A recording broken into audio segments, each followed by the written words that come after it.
Assalamualaikum warahmatullahi wabarakatuh. Bismillahirrahmanirrahim. Nahmaduka ya ghafuru ya syakuru. Mashalli wa sallim barik ala sayyidina maulana Muhammadin wa ala alihi wa sahbihi asma'in nama ba'du. Mulane kula niku urip nganti mati, kula sering godho bojo kula, anak-anak kula. Itu ben tak mati langsung pendem gak usah ribet. Dongakno wong akeh wong bingung-bingung malah rame. Wong anggere ngajine brahi berarti kene wis mati, ini dikek gampang kok. Karena saya itu suka cara Allah ngitung nikmat, suka. Allah itu inginnya orang itu ya kayak orang awam. Somangan iku wis seneng. Apa seneng yang ngenteni kudu kenal presiden, kenal menteri, kenal. Apa seneng yang ngenteni iso mlebu Ka'bah, mlebu Raudhah. Memaksakan. Allah itu kan nikmat itu keseharian. Allah iku sapa? Sing ngek mangan kowe, Jom.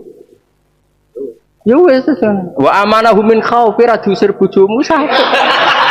Mulai wani iku sape. Pokoke sementing amanahum min khauf. Mulai iku wani, wae ngaji yo wani, wae mulai yo wani. Iku sape. Mau wae Jumatan mau masjid yo wani mergo ora nggo dhuwit kotak. Dong.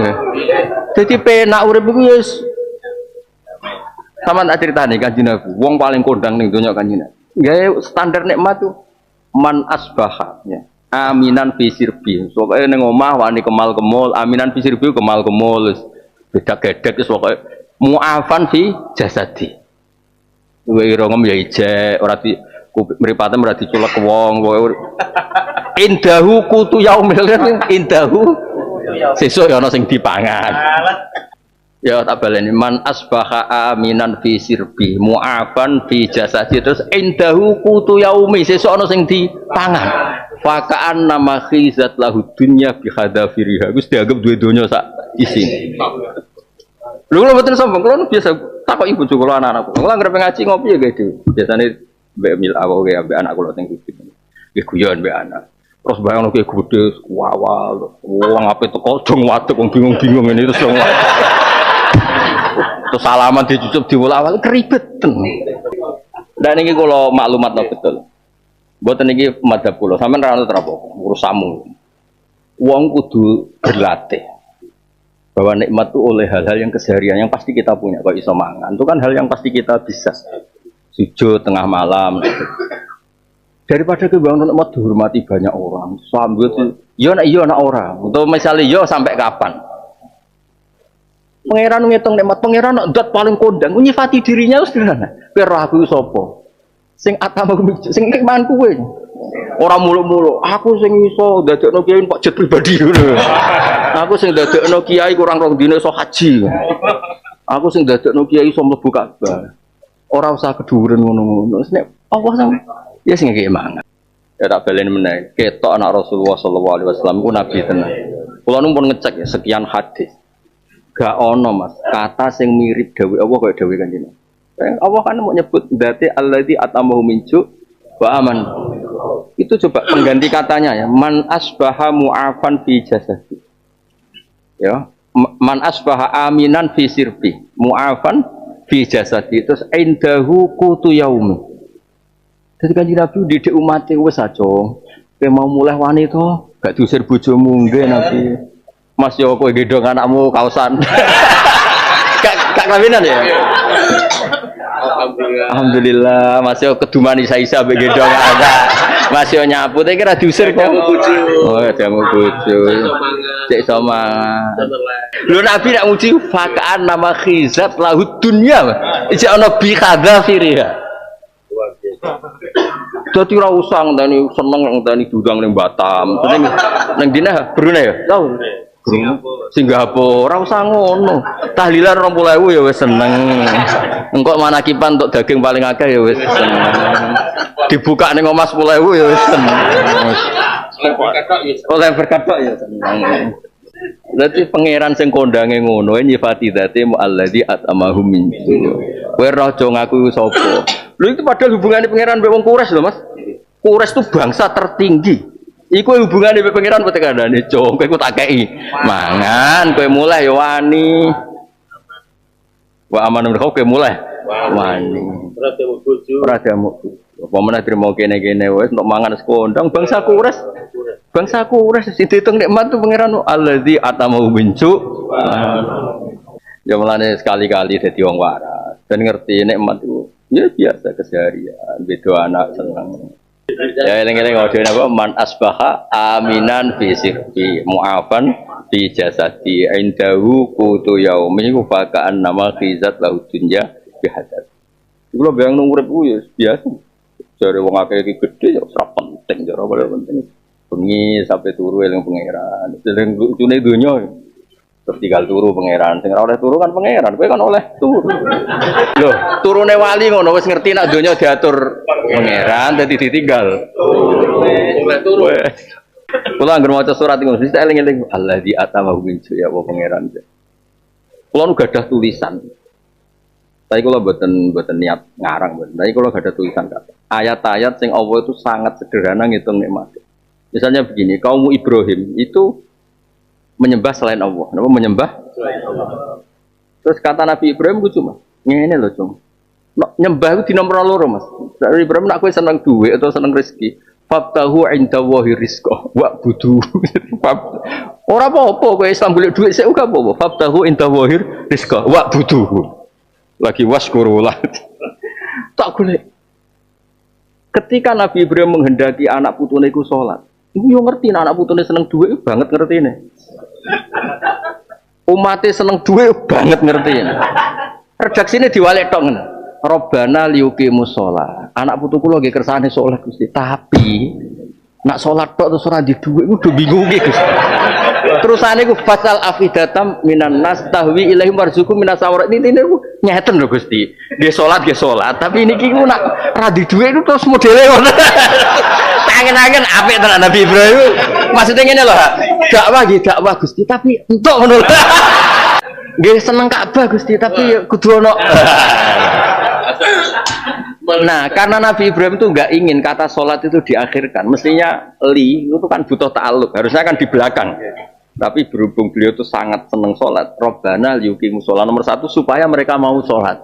Tapi Nabi Ibrahim kan perso, sebenarnya anak putune ngene-ngene iki seneng duit, seneng macam-macam. Tapi ngeten Gusti kersane sholate ra dianteng. Ya kayak duit. Mulane kula niku seneng mbek Nabi Ibrahim. Beliau tuh cara Jawa realistis. Wong ngene kok dijak zuhud kere kan. Tadi bakasane dhuwit. Mulane nek musim haji ku bakasane wong kota Mekah dapat uang sekian ketika musim. Wis ben ngono-ngono lah sementing rame kaji. Wong ayate fasal afidata minan nas tahwi ilahi marzukum minas sama. Jadi Nabi Ibrahim tak diteni dari sekian ngendikan nak mromosekno wong nyembah Allah mesti bakasane duit. Rezeki duit tak kan bener. Jadi bab tahu inda wahir rizqa lagi wa buduhu waskurulah. Lah ketika Allah nyeritakno alasan kon disembah, congke nyembah aku sing ngekek mangan kuwi lho. Fal ya butuh rebat alasane aku sing ngekek mangan kuwi. Itu kan hal yang keseharian sekali. Lah saiki jog wong do nyai-nyai do wailit itu sawangane ora ono bakasan seder. Ono ngaji piro? Kok jumlahku koyo keren. Terus nak jumlah akeh apa opo? Oh makhluk-makhluk gaib iku apa-apa. Ora usah ngono. Pokoke Allah wahdah wis la syarikalah. Wis kulillah sumadarum fi khawdihim dal abun sawal liyane buan. Narene nek hiburan buan ninggalo bojo yo buan penting aja pegatan wis. Ngene iki kula delok ya, dereke surat Ankabut ayat 17. Ankabut ayat ini. Ini kata-kata Nabi Ibrahim. Ketika mensifati Tuhan selain, aku maca Quran ra koyo kowe. Wis kadang-kadang maca Quran koyo aku. Engko kowe terus nangis. Waras lah paling enggak. Ketika Nabi Ibrahim mengadili sesembahan selain Allah ya, mengadili sesembahan. Itu alasannya lucu. Innal ladzina ta'buduna min dunillahi la yamlikuna lakum rizqan. Tetep dibakas duit, rezeki. Kenyembah watu iku ora di duit. Apa tenan Nabi Ibrahim? Jadi sangat manusiawi. Kenyembah watu iku ora duwe ora di apa-apa iku. Iya. Lho kira tau to mikir koyo ora. Kowe termasuk kiai sing muluk-muluk. Bakasamu iku duwe.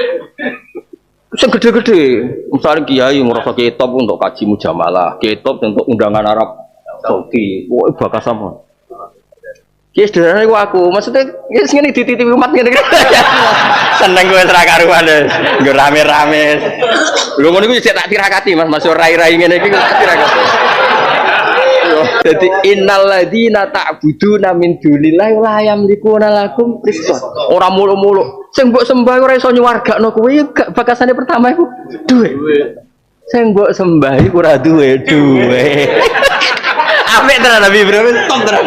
Wes pokoke top Nabi Ibrahim. Balik rawani ya ngomong ngene rawani. Wah, balik mesti ngomong jenengan nak pun roh raudhah. Masyaallah. Jenengan nak mun roh multazam, pendek era kepengen mulai ada soalnya nyifati sing dhuwur-dhuwur. Gue eling fakir miskin, sebagian orang Islam ora kelar kaji. Ya eling paut, sebagian besar orang Islam ora kelar kaji. Apa wae ge ganti Jumatan kok kowe pah-poh. Aneh. Biasa wae. Sing ngomong ben aku, nek sing ngomong kowe padu ora kelar.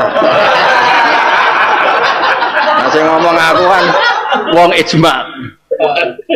Oh, kelar banget aku cara film ra trimo kelar-kelar banget.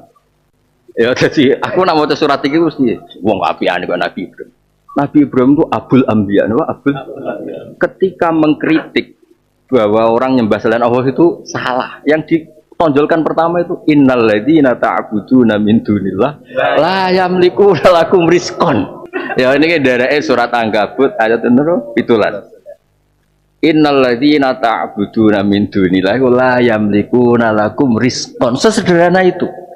Oleh promosi wis ngerti nek wong senengane duwe. Dadi ngadili pangeran lha iku ora sak sembah, iku mono ora duwe.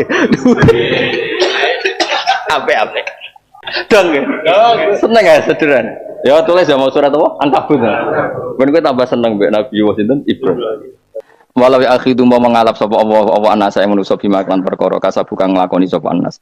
Minal maasi sang pira-pira maksiat mataroka mongko ora ninggal sapa wa taala dzuriya ing atase dhuwure artayil ardi minda batin saking kewan apa wae nasamaten tegese kewan tadubu kang melata punasama alih ing atase arat. Kalau saja Allah ingin merusak manusia karena dosa-dosanya pasti tidak disisakan beberapa sesuatu yang jadi kebutuhan manusia termasuk dabam misalnya enggak ada hewan enggak ada tanaman enggak ada apa saja di bumi karena Allah ingin mengadab manusia tapi nyatanya di balik mereka maksiat tetap fasilitas kepentingan manusia ada karena sifat ghafurnya Allah, sifat rahmannya Allah. Walakin yu akhiru tetapi ini ngakhirna sapa wa ing wong akeh ila ajalin tumeka maring batas musamman kang wis ditentono. Yaumil kiamat tegese dina kiamat. Fa idza jaa mongko nalikane teka apa ajaluhum ajale wong akeh fa inna wa mongko satuna wa taala iku kana ana sapa wa bi ibadihi kan kawulan wa basiran dat sing mirsani. Fa yujazi mongko males sapa wa ing wong akeh ala amali ing atase ngamale wong akeh. Carane ngemales Allah tentu profesional atau prosedural bi isabadil mukminin kelawan ganjar wong mukmin. Wa iqabil kafirin dan nyiksa wong kafir. Ya jadi Quran itu gunanya ya membuat logika yang benar supaya orang itu menghindari kesalahan. Jadi menakut-nakuti itu kalau nggak harus tentang neraka, takut dari kesalahan, takut dari kebodohan. Kan kita juga takut kan punya pemimpin yang salah, takut punya kasus, takut kepleset. Ketakutan tidak harus dari neraka. Makanya saya berkali-kali bilang, saya sering dulu dinasihati Mbah Mun, enak ben alim, ojo sering maca tafsir, mari goblok dari Mbah Mun. Maksudnya mari goblok itu gini, mufassir itu manusia, kadang dia itu satu ayat umum, dia mendiktekan ke satu kasus, padahal kasusnya lebih umum. Makanya berkali-kali sama nani umpomong ini, contohnya ini, karena nanti itu mengikat. Misalnya gini ya, saya ulang lagi ya, dan gayamu kayak wong alim. Coba andekan kapasitas Anda itu RT, minta jadi presiden, itu ngelama apa doa? Tidak jawab saja. Ngelama. Jatah kamu untuk azab, kok jaluk Lailatul Qadar, itu ngelama apa Anda? Mestinya jalukmu orang untuk azab itu bagus. Paham ya? Banyak ulama diajak istisqa gak mau. Banyak itu ulama. Ayo istisqa kita karena sudah lama gak hujan. Kata ulama tadi, jatah kita ini kena hujan batu dari langit. Gak hujan batu sudah bagus, gak usah minta.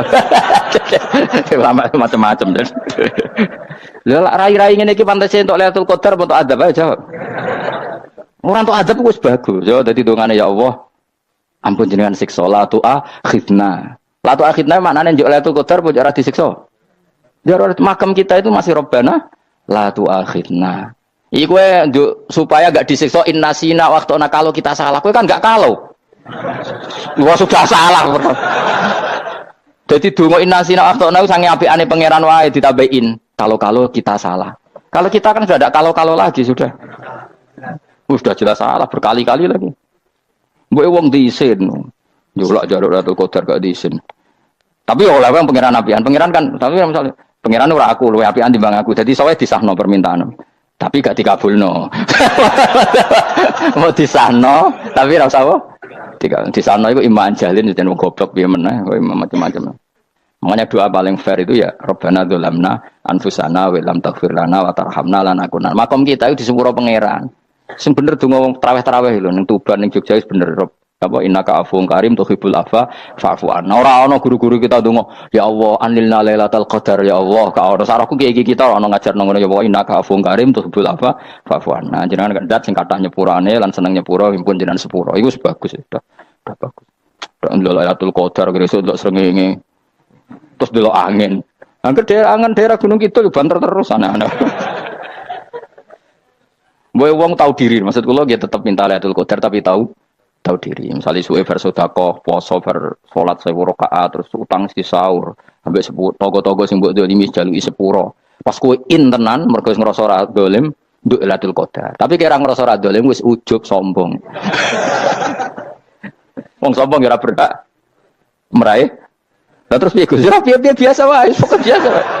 Makom kita ora kena adab itu sudah luar biasa. Ora penuh adab piye. Wis ngene iki luar biasa, napa? Luar biasa. Mbok nang ngandel kula. Mesti ngene iki keadaan seperti ini terus. Soale dongane wae Rabbana la tu'akhidna in nasina wa akhtana. Itu jadi itu sudah luar biasa. Selamat datang ini kan teruskan dawuh Mbak Mun. Misalnya Allah bilang gini, fattaku, maka takutlah kamu. Biasanya mufasir ditambahi minan nar, maka takutlah kamu masuk.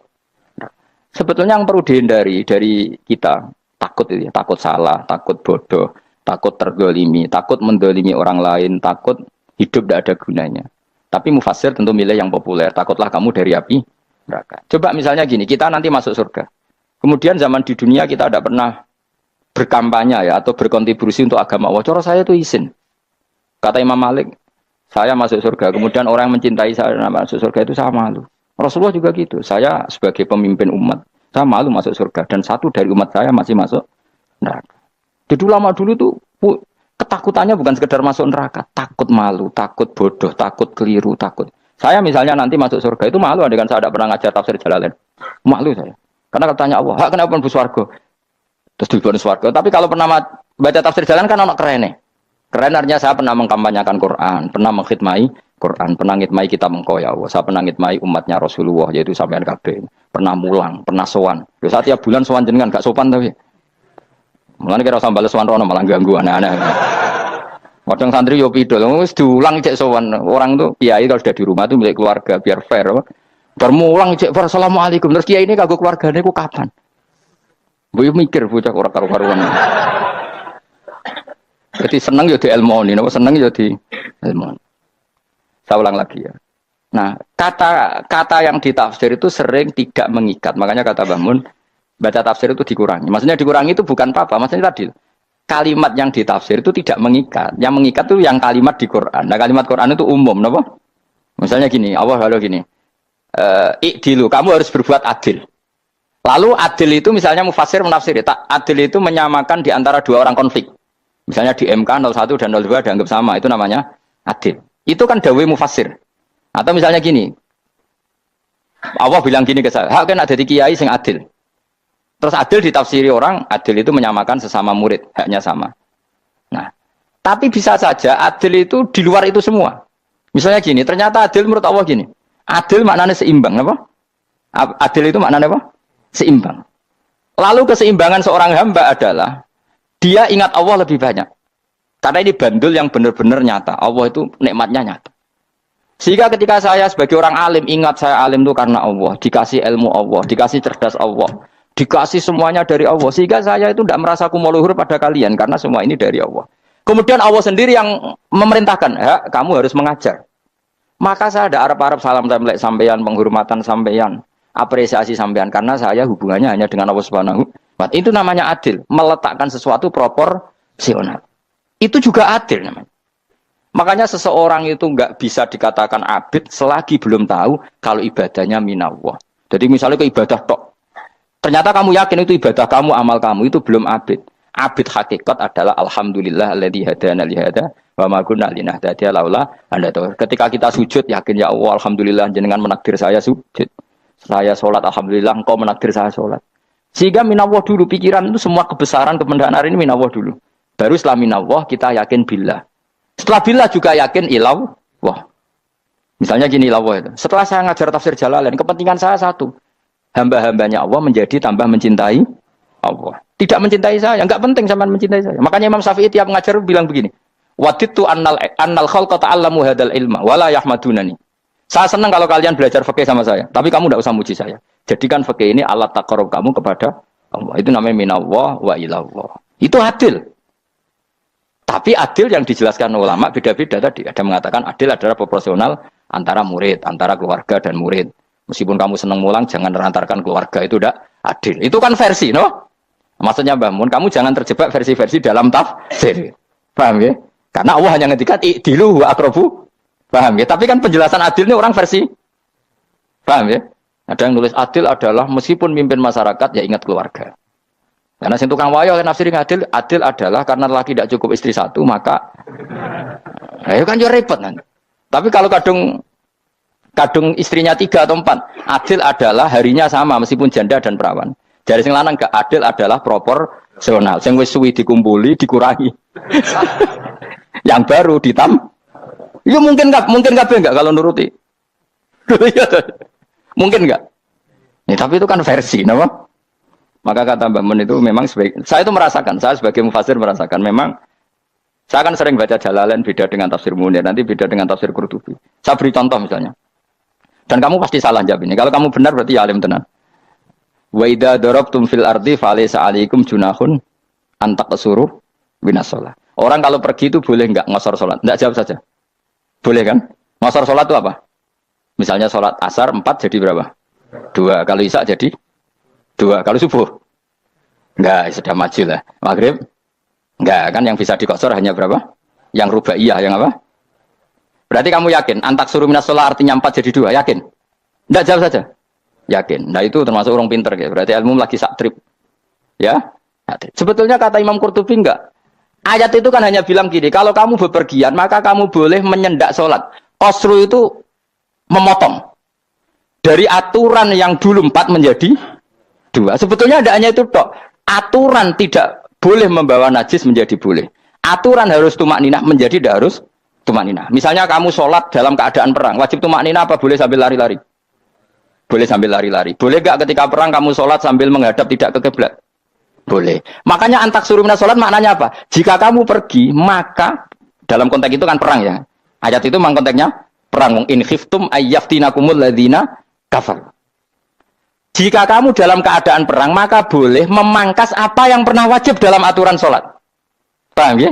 4 menjadi 2. Keharusan menghadap kiblat menjadi tidak wajib. Membawa najis sholat sah enggak? Enggak kan? Tapi kalau dalam perang, kemudian pedang kamu ada najisnya, boleh dibawa enggak? Boleh. Jadi maknanya taksuru a'ammu min ayakuna qasra sholat wa a'ammu min ayakuna wajibati sholat yang sekarang enggak wajib. Semua itu namanya juga meringkas kewajiban. Berarti nak mana nih? Jika kamu dalam keadaan perang, maka boleh memangkas sesuatu yang dulu wajib menjadi tidak wajib. Yang dulu haram menjadi boleh. Tapi mufassir mencontohkan qasru sholat hanya 4 menjadi 2. Dong ya? Oh ya, nanti alim ngono tenan wis dokter tafsir san. Enggak tak iku sudah dhewe. Tapi ora perlu orang lain ngakui. Jadi itu contoh kecil. Jadi mufassir karena kebetulan dia tahunya hanya qasru sholat itu 4 jadi 2, dia itu. Padahal di tafsir lain diterangkan qasru itu artinya menyingkat atau mencendak atau memangkas. Dulu wajibnya sholat itu nggak boleh bawa sesuatu yang najis. Tapi kalau sholat dalam keadaan perang dan pedang kamu ada darahnya, boleh nggak dibawa? Boleh. Bahkan Allah menyuruh dibawa. Dan boleh nggak madhep kiblat. Fa in khiftum farijalan auruk banataki fa idza amintum fadhkurullaha kama 'allamakum. Ketika keadaan aman baru sholat sesuai standar. Nah, berarti kan ada qasru sholat, ada pemangkasan aturan sholat. Kayak misalnya begini. Dalam keadaan normal boleh nggak kamu motong pohon pisangnya tetangga tanpa izin? Nggak boleh kan? Tapi misalnya ada banjir bandang, kemudian kamu bisa selamat kalau motong itu wajib izin apa malah haram izin? Haram izin, harus kamu langsung potong karena kalau tanpa begitu kamu dan yang punya wajib meridhoi. Kalau nggak meridhoi disalahkan syarak malah. Paham ya? Jadi ini penyolongan yang wajib. Tapi tak sebab potong kayak ngelangin, terus gedangnya mbok pangan, itu berlebihan. Karena Allah memaklumi hanya untuk ngelangi. Jebule wis menisan lah itu di luar izin syariat apa? Di luar izin syariat. Itu melampaui batas itu. Syaratnya boleh itu ghairu baghiw wala famani turra itu darurat syaratnya ghairu baghiw wala dan tidak boleh melebihi batas. Ora ape ngetok gedange jupuk sik sing mateng dipangan terus diketok. Ora oleh. Paham jelas ya. Makanya kalau ngaji tafsir ya saya kan berkali-kali ada makna di tafsir Imam Suyuti saya tambahi umpamanya ini. Maksudnya umpama itu supaya contoh itu tidak mengikat. Jadi yang disebut beliau itu satu dari sekian potensi ribuan contoh. Ya kayak tadi misalnya antak suruh minas sholah. Itu umumnya ulama membayangkan qasrus sholat yang 4 jadi 2. Padahal enggak, maknanya meringkas aturan dari wajib menjadi tidak wajib. Bahkan sebagian aturan itu dikatakan haram, tidak haram.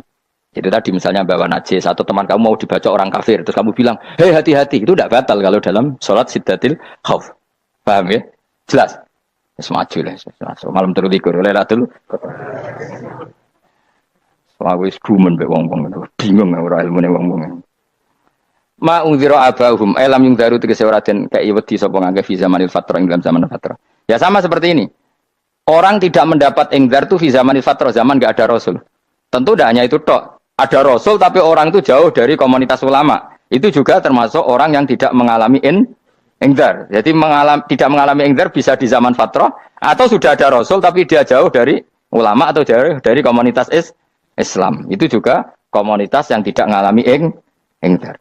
Fahu mengkote wong akail kaum iku khafidun lali kabian iman sing iman parustilan bener. Ya, contoh paling gampang itu nak dawuh yai mesti bener itu loh. Kalau kamu ngaji tafsir Jalalain ya Yuhannasu budu rabbakum. An-nasu biasanya tafsirkan kufaru Mekah, napa? Padahal di situ nas semua manusia apa kafir Mekah? Semua manusia. Cuma konteks dulu karena Nabi orang Mekah dan zaman itu yang diberi peringatan orang Mekah, Imam Suyuti bilang kufaru Mekah. Lah seperti itu kufaru Mekah mengikat apa enggak? Enggak kan? Enggak, karena yang dituruni Quran yo kafatal linnas. Tapi ya Yuhannasu di Jalalain sering ditulis apa? Kufaru Mekah. Lah seperti itu tidak mengikat. Itu contoh saja apa? Contoh saja dalam konteks zaman itu. Paham ya? Jadi banyak, makanya tafsir itu sebenarnya agak ngikat. Ya tapi yang ngomong gitu harus orang alim. Kalau kamu yang ngomong malah kacau. Kemudian ngomong sombong. Maksudnya kan manusia, saya juga manusia. Ngapain saya harus ikut? Ya sarap itu. Itu ora wis sombong sarap, no? Wis sombong sarap. Lakot hakko teman-teman fahum, lakot hakko teman-teman nyata pal kaul wa potitah. Wajib berarti wajib mana nyata al aksarihim. Ing atase akeh-akeh wangke bil adab. Lakot hakko teman-teman dadi nyata pal kaul wa potitah anane azab. Wajib wajib apa adab al aksarihim bil adab fahum mengko wong akeh la yuminu ora iman sapa akeh. Il aksaru tegese akeh wong ora iman. Zaman iku Mas. Ya, maksudnya zaman iku. Tapi jengben mboten ngerti. Tapi yang mungkin batu Isa itu semua orang iman, tapi ya banyak yang setelah iman itu tidak bermanfaat lagi karena wes napa matahari terbit dari napa barat khina la yanfa'u nafsan imanuha lam takun amanat min qabl inna satam ing sunu jana ing sun fi anaqihim ing dalam gulu-gulune wong akeh tak gawe aghlalan ing blenggu bi ayu doma kamar bi antu doma kamar sento dewi kumpulno ilaha maring anak apa di tangan di anal gol lah karena saat menegil iku yajma'u iso ngumpulno gil al yada ing tangan kal unuk maring geger maring napa gulu-guri lho jenenge unuk wong Arab nak darani kene ku unuk nak darani kene ku nakher. Ya cari wong Arab, ya kene iki unuk, kene iki nakher. Lah gulu niku ngeten, tangan ditakok teng napa? Napa? Gulu. Napa jenenge cidok niku cidokne. Sing guri-guri. Faya mengkote tangan ila iki kumas muatun teng kupono ila atkoni maring dagu. Meniki lho jenenge dagu. Jam udzakonin waya mustamaul lahyan. Kumpule dua dagu atau dua wang nah ki cumanan. Fahu mengkote wong akeh mukmahuna iku dadi bunder sapa wong akeh. Manane rafiuna ngangkat wong akeh usaha ing sirahe wong akeh. Lastatiu na ora iso mampu sapa ngake khodaha ing ngendekno ruus. Menawa dhewe maksudi wae ta iki mutamsilun mu bayangan, mu tamsil gambaran. Mulane kula gumun mbek ulama riyen. Tak contohno ya, nek ulama dhisik ku top. Wong dhisik nak darani bun neraka digludungno. Wong kafir sok ben digludungno ning neraka. Iku ya pancen ngalim tenan wong dhisik. Mergo gambarane ngene, ora usah praktekno sok ben, praktekno saiki wae. Nak praktekno sok ben kaya sok ben mlebu neraka. Dadi ngeten wong nak lungguh ngene, wong Arab nak darani iki ason-ason. Terus ngeten.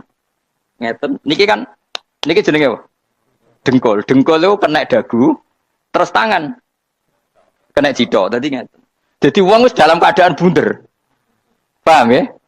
Lah malane malaikat karek nyaduk terus gludung-gludung kan, paham ya? Jadi mergo yo napa? Dengkul nemplek dagu, paham nggih? Tangan nemplek jidok, terus ditaleni. Paham nggih? Terus ya karek gludung dong, mulane wong Quran adane bun rokok iku. Bener. Oke bayangno saiki sampean ra usah, gak usah mlebu maksudnya, paham ya? Mulane ape mlayu ora iso, wis posisi ngono, paham ya? Sampeyan ra usah delok, maksudnya dipraktekno saiki. Orang delok lho. Lah dawuh Imam Suyuti wal muradu te kang den kersakno iku annahum sak temne wong akeh la anu nek ora tunduk sapa wong akeh imani maring iman. Wala faduna nek ora tunduk sapa wong akeh ora ndilukno ru'usau ing sira wong akeh lahu krana iman. Iki tapi dawuh Imam Suyuti. Tentu tidak semua ulama sependapat. Jadi cara Imam Suyuti semua yang dikatakan Quran ini mau tamsil. Artinya mereka tidak tunduk, maknanya tidak menerima iman. Ya, tapi itu cara Imam Suyuti. Ulama lain yang mengatakan tidak. Memang orang kafir ketika masuk neraka dalam keadaan seperti itu dan digeludung. Ya tidak apa-apa sama-sama benar. Ya sama-sama benar karena ya Quran itu milik bareng, ya. Milik bersama. Jadi apa ya? Kan banyak kalimat kayak tadi mengkosor solat, meringkas solat. 4 jadi 2 yang meringkas, paham ya? Dari aturan ketat menjadi agak longgar juga meringkas. Jadi semuanya namanya memotong apa? Memotong dari 4 menjadi 2 ya memotong, paham ya? Dari aturan wajib menjadi tidak wajib juga memotong. Nah, itu kan sama-sama benar. Lihat nanti konteksnya. Wajah analan gawe sapa ingsun mimpeni aitim sanging ngarepe wong akeh sadan ing tutup. Min khalfim sanging gurine wong akeh sadan ing tutup. Fathisin sadan wa dhummiha lan dhumai sin sudan fil maudhi'in ing panggonan loro. Faksena mongko ngekeki gelap ingsun ing wong akeh fa mongko te wong akeh lagi sirun ran ningali sapa wong akeh. Tamsilun iki ya contone aidon disat diturukil iman maring ketutupe dalan iman alih ngatasi kufar. Nah cara maksud kabeh iki mau tamsil. Dadi ngene. Dari depan kami kasih tutup, dari belakang kami kasih tutup, kemudian mereka saya kasih kegelapan. Maka mereka tidak tahu. Mananya apa? Dari arah depan yang mereka enggak ngerti pentingnya iman, dari arah belakang yang mereka enggak ngerti pentingnya iman, maka mereka buta, artinya tidak iman. Itu dari Imam Suyuti. Tamsilun aidoni hanya perumpamaan lisat diturukil iman, yaitu tertutupnya jalan-jalan iman. Tapi ulama lain mengatakan ya enggak. Memang pernah ada peristiwa di mana orang kafir ngepung Rasulullah dan mereka dari depan matanya dihalangi, dari belakang dihalangi, sehingga ketika Rasulullah keluar mereka tidak melihat. Itu ya nyata ya. Jadi makanya ngaji ya. Jadi ben keren. Oh ini ada sekian tafsir. Terus gue ngomong kan kayak wong alim keren. Nah tak kata siapa? Ono rekamane. Tapi orang ngaji dhewe. Nah tak kata siapa? Ada rekamannya. Lah anak aku takut ada kata siapa Gus? Tak dudono kitabe. Lah aku dudono rekaman. Iku apik zaman akhir ngono wis maju. Sokoke sing rido kan. Enak kok Kang jadi orang alim enak. Nanti itu sudah jadi orang alim ya rugi. Tadi nanti kan gitu. Syabdul Qadir masuk surga. Entah ini gelombang kedua dan para penggemarnya. Jadi akhirnya sing alim tenan yang mlebu swarga, sing kedua dan para penggemarnya. Iku ora usah alim Kang, cukup penggemar. Tidak tahu sebenarnya rugi kan. Gus Pak masuk swarga kedua dan para penggemar. Waduh. Terus jebule padha ae. Iku saking rahmane Allah. Kenapa? Kan masyhur itu hadis itu. Rasulullah itu ada sahabat nangis, enggak bisa tidur nangis. Berhari-hari enggak bisa tidur nangis. Hanya karena ingin punya satu pertanyaan. Lama-lama ketemu Nabi, ya Rasulullah saya sudah berhari-hari enggak bisa tidur, ingin menanyakan ini tapi tidak berani. Coba kamu tanya saja. Ya Rasulullah, saya ini kalau mati, engkau kan suatu saat dipanggil Allah. Saya tidak ketemu engkau. Makanya mumpung sekarang saya tak melihat wajah engkau sekuat-kuatnya, sepuas-puasnya. Kata Nabi ya. Terus, kenapa? Ya kalau engkau di surga, saya di neraka kan enggak ketemu lagi. Atau kalaupun engkau di surga kan kelasnya beda, kan enggak ketemu lagi. Jadi kemungkinan dua-duanya itu enggak ketemu. Kata. Karena tadi bisa saja, ya artinya Nabi karuan di surga, saya di neraka enggak ketemu. Atau engkau di surga, saya di surga pun beda kelas, ya enggak ketemu. Terus kata Nabi, enggak begitu aturan mainnya. Almar'u ma'aman ahabba. Orang itu sesuai yang dia orang bersama orang yang dicintai. Jadi ya saya harus ikhlas kalau kamu saingi nanti. Ya takdir no. Wasawana ni padha uga ali ngatasi wong akeh angger tau tento ngekek peringatan sira gumeng wong akeh tahqiqil hamzatin angger ta. Wa dari saniyati alifan angger ta humata sili ala nasil hamzah wa itu khali alifan wa kun alif binal musahalan dan hamzah sing ditasil wa ukhra lan ya wa tarqilan tinggal itu khali. Amlam tungzirhum wong ra wis bakat kafir mbok elingno cek ra mbok elingno tetep la yuk minun ora gelem iman. Lah sing iman iku sapa inama tungziru ang mestine ngelingno sira. Maksude yan fa'u tegese manfaat apa ing daruka peringatan sira. Peringatanmu manfaat man ing wong ittaba kang anut sapa man atikra ing Qur'anil Qur'an tegese Qur'an. Wa khasyialan wedi sapa man ar-rahman ing awase rahman bil ghaibi padahal ora roh pangeran. Ya khofa tegese wedi sapa ing Allah toh walam yara ora ningali sapa wong ing Allah. Nane bil ghaibi itu apa? Takut Allah dalam keadaan toh dia tidak melihat Allah Mereka tak tafsiri bil ghaibi barang gaib ning Indonesia terjemahannya hantu. Melihat alam gaib itu maknanya apa dalam bahasa Indonesia? Hantu. Mulane bil ghaibi rata terjemah apa? Ya namanya ini wa khosya lan di sapa wong ar-rahman wa sirman bil ghaibi padahal dene ra roh langsung. Ya ora usah diterjemah ya. Terjemah dadi apa? Barang gaib malah repot. Fa basiru monggo ngeke berita gembira sira iman bimaghfiratin kelawan pengempuranan wa ajrin dan ganjaran karimin kang terhormat. Orang yang seperti itu yang ngikuti Quran dan takut Allah itu layak mendapat maghfirah wa ajrin karim wa ta'ala juru karim wal jannatu swarga. Inna satamna ingsun wa nahnu ya ingsun iku nuhyi uripna ingsun al mauta ing wong sing mati libak sikra nafas. Wa natubulan nulis ingsun fil lauhil mahfuz ma ing apa wae kodamu kang nglakoni sapa ngake fi hayatihim. Di lauh mahfuz apa yang pernah kamu lakukan ditulis min khairin kaapian wasari dan kaelean li yujazau supaya diwales sapa ngake alih ing atase iki.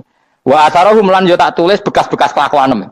Matek saya perkara ustuna kang digawe sunah apa bima badam sak usum ngake. Jadi perilaku kamu ditulis setelah kamu mati ya masih ditulis yaitu bekas-bekas sunnah kamu yang pernah kamu lakukan. Jadi misalnya kayak kok penemu judi, selama ada orang judi ya kamu dapat, paham ya? Paham ya? Loro gak ya? Makanya ulama ngendikan dulu tubalil amwat, tubaliman mata wa matat ma'ahu dunubuh. Bejo wong mati kemudian dosa-dosanya melok mati pisan. Maknanya dia mati dalam keadaan tidak pernah melahirkan sunnah keburukan, paham ya? Tapi bejo wong sing mati kemudian dia meninggalkan sunnah kebaikan yang diikuti terus. Kok sampean ini lo bener?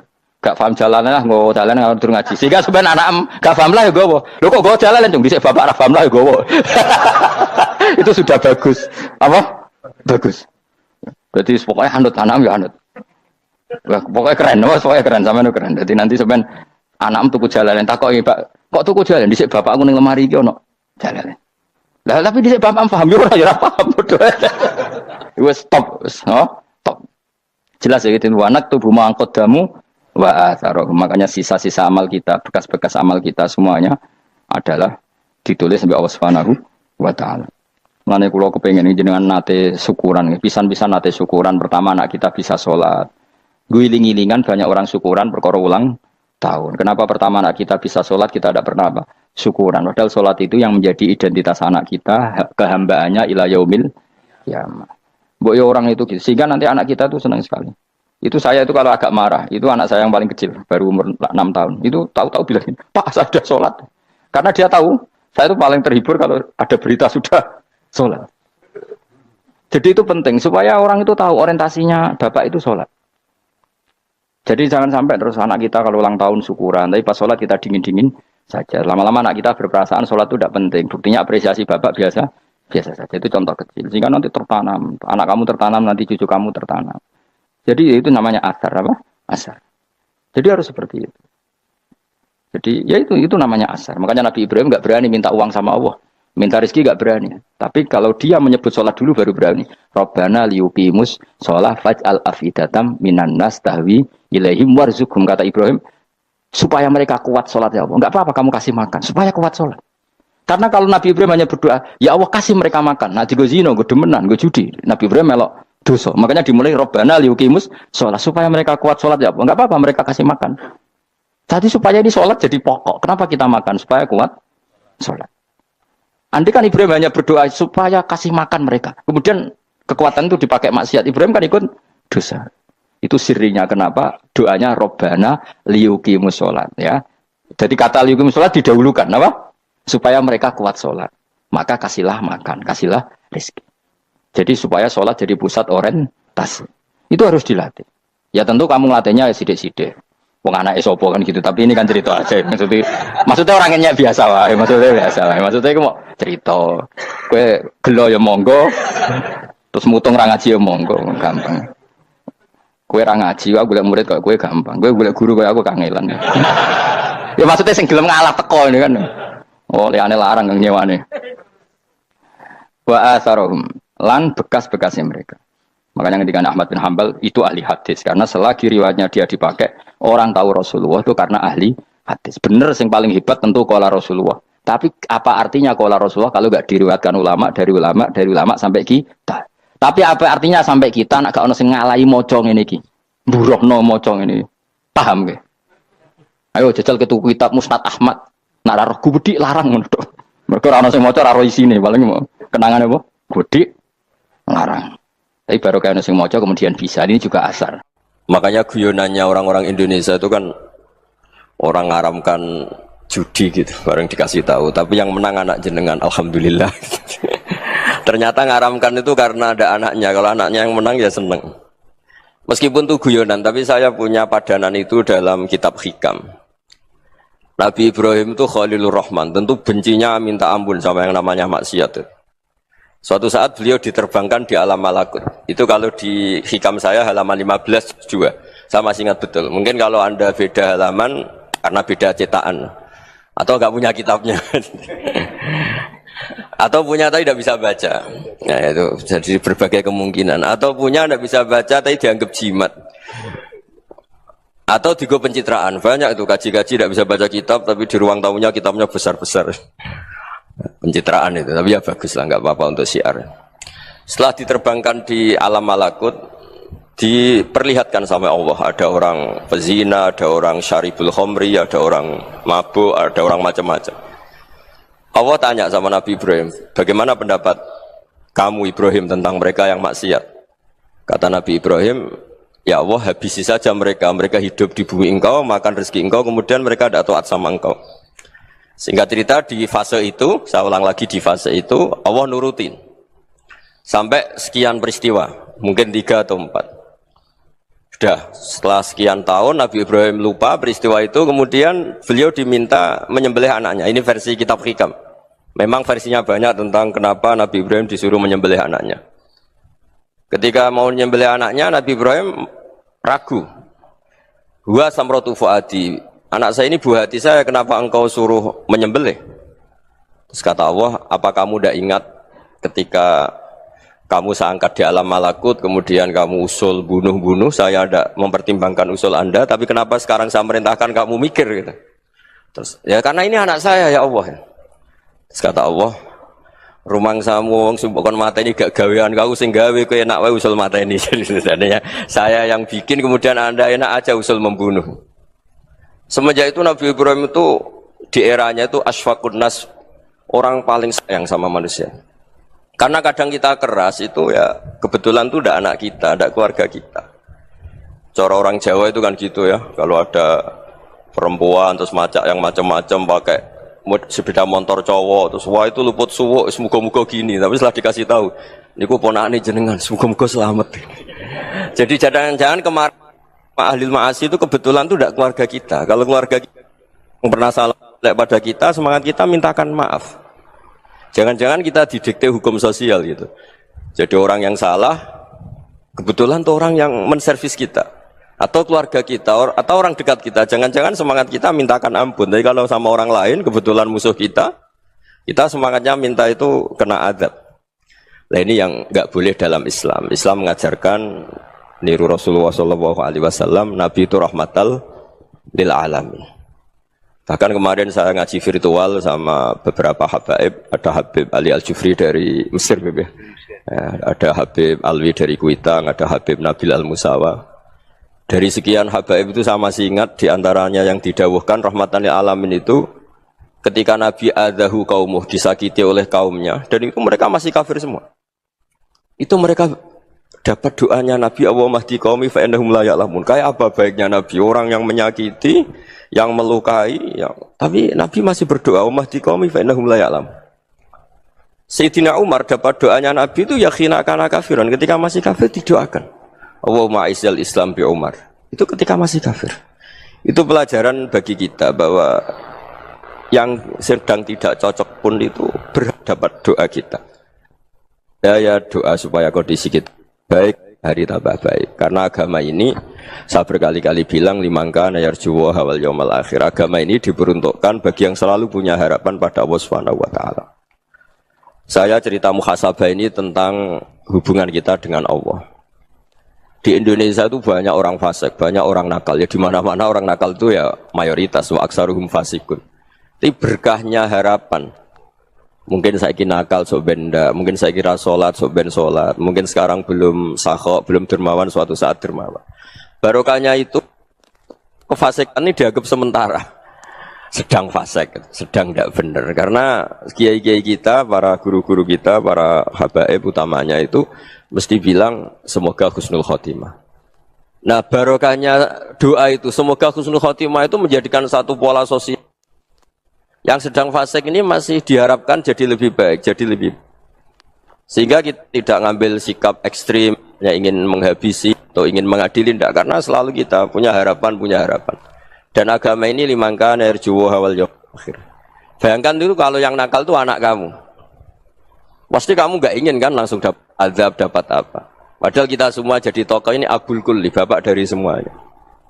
Sehingga ketika Rasulullah SAW jalan-jalan kemudian melihat perempuan sedang menyalakan api. Kalau apinya mati ditiup, anaknya dijauhkan. Nanti kalau sudah jauh dari api, anaknya digendong lagi. Terus kata Rasulullah, matur ke semua sahabat, Aro'aitum anna hadih tarihatan waladaha alan nar. Apa kamu berpendapat bahwa perempuan ini akan melemparkan anaknya ke neraka? Tidak ya Rasulullah. Tidak akan seorang ibu melemparkan anaknya ke api.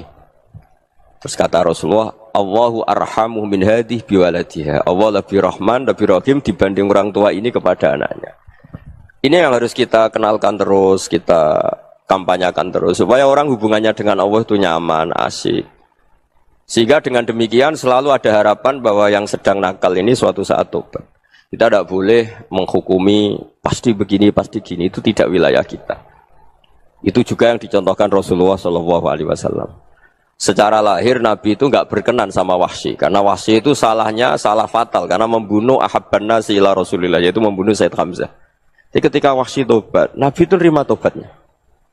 Dan ketika beliau dengan basariyahnya agak siap ketemu Wahsy karena harus ingat Said Hamzah, basariyahnya diturutin. Oke, kamu iman, saya turutin, tapi jangan sering ketemu saya. Karena kalau ketemu kamu, saya masih ingat sama paman saya, Said Hamzah. Kita bisa ngelola seperti itu. Kita tidak cocok sama orang, bagaimanapun mereka umat Rasulullah SAW, kita tetap mencintai mereka. Misalnya kalau beda agama, mereka sama-sama orang Indonesia, kita mencintai mereka atas nama warga Indonesia. Tapi kalau misalnya potongannya ora cocok, beda kultur, bawaannya itu mangkel no coro Jawa, ya bisa diilmoni, jangan ketemu. Wong sudah tidak cocok, ingin ketemu nyari solusi. Roh ini tok seneng itu kan ya repot itu. Ya sudah kalau nggak pati cocok ya jangan sering ketemu. Dan itu kita bisa memanage seperti itu tuh bisa. Saya berkali-kali cerita tentang Imam Syafi'i. Kalau dikasih tahu ya Imam Abu Abdillah, panggilannya Imam Syafi'i, tetangga anda ini ternyata banyak yang nggak senang anda. Jawabnya beliau senang. Ya bagus kalau nggak senang saya, ndak utang saya katanya.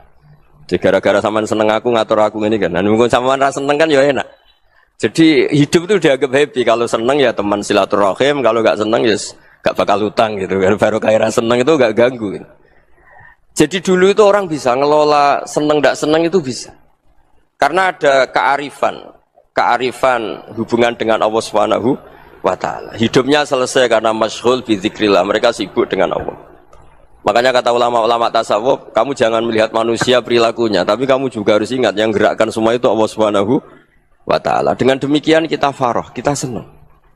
Makanya Nabi kalau ngutus Anas bin Malik kemudian nggak kesampaian yang diinginkan karena Anas main, ketika garwa-garwani Nabi agak tersinggung, Nabi andaikan Allah menghendaki yang saya inginkan kesampaian, pasti itu kesampaian. Jadi dianggap kegagalan Anas nggak manggil yang dituju Nabi itu ya kersane Allah, ya enteng saja. Sayyidina Ali lebih parah lagi yang dialamin. Itu dalam beliau kalau dipanggil tuh nggak cepet-cepet ke sana. Ketika ditanya, kenapa kamu tak panggil nggak cepet ke saya? Amin tuh ukubatak. Karena aku tahu kau orang baik. Orang baik itu pemaaf. Jadi makanya orang-orang soleh dulu itu bodoni itu. Makanya sekarang kalau ada orang bodoni itu mesti beda orang soleh. Kalau orang-orang soleh itu kakean husnudzon lagi sering dibodonin. Abdul bin Umar itu masyhur itu. Kalau ada budaknya sering sholat, sergap sholat itu dimerdekakan. Akhirnya nggak sholat pun pura-pura sholat. Akhirnya juga dimerdekakan. Ketika ditanya, kenapa engkau merdekakan? Padahal mereka sholatnya menipu engkau, kata pembisik-pembisik itu. Man khoda'ana lillah in khoda'na lah. Dia nipu atas nama Allah, berarti saat tertipu juga atas nama Allah. Nggak masalah dong, semuanya demi Allah Subhanahu wa Ta'ala. Jadi ketika kita ketemu mensifati Allah Ta'ala itu ghafir, Allah pemaaf. Jangan kamu nggak fair untuk diri kamu nyifati Allah ghafir, pada orang lain Allah kamu sifati syadidul iqab. Jadi Allah kamu atur, kayak MC tadi ngatur saya. Jadi Allah Allah itu apa? Kalau pada saya ghafir, kalau pada musuh saya sadidul iqam. Itu tidak fair. Kalau Anda punya harapan kepada Allah karena Allah Rahman Rahim, Allah ghafir, sebenarnya Allah pada musuh kita ya bisa saja Allah ghafir, bisa saja Allah Rahman Rahim. Sehingga kita melihat orang lain yang kita tidak cocok itu ya enteng saja. Itu min ummati Rasulillah sing tanaluhu syafa'atuh, tanaluhu sa'atu rahmati, tanaluhu fair. Jangan dengan kita kayak mesti dapat rahmat, jangan orang lain kayak Allah pasti sadidul iqam. Itu tidak boleh. Sehingga ketika ada orang Badui, singkat cerita orang Badui ini kencing di masjid, semua sahabat membentak dia. Yang enggak bentak hanya Nabi tok. Saking mangkalnya orang ini karena semua sahabat bentak kecuali Nabi. Setelah dibenarin Nabi, terus Nabi nyuruh Sobbu ali dhanuban min ma'in. Setelah disucikan masjid itu, dia berdoa keras sekali. Allahumma arhamni wa Muhammadan wa la tarham ma'ana ahadan. Ya Allah, yang berhak dapat rahmatmu hanya saya dan Nabi Muhammad, yang lainnya jangan.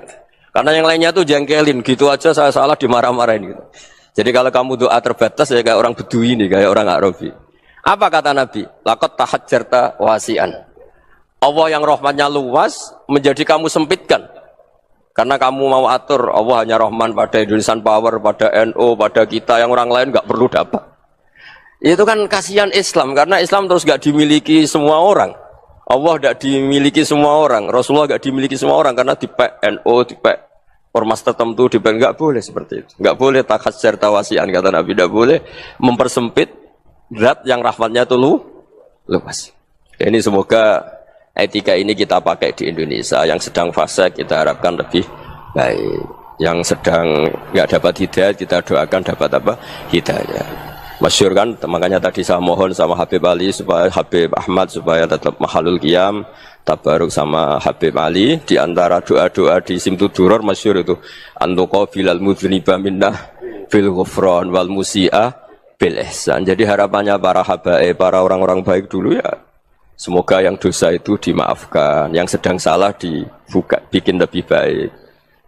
Nabi itu tugasnya juga gitu. Wastaghfir li dzambika walil mu'minina wal mu'minat. Nabi itu tugasnya juga memintakan ampun yang sedang salah.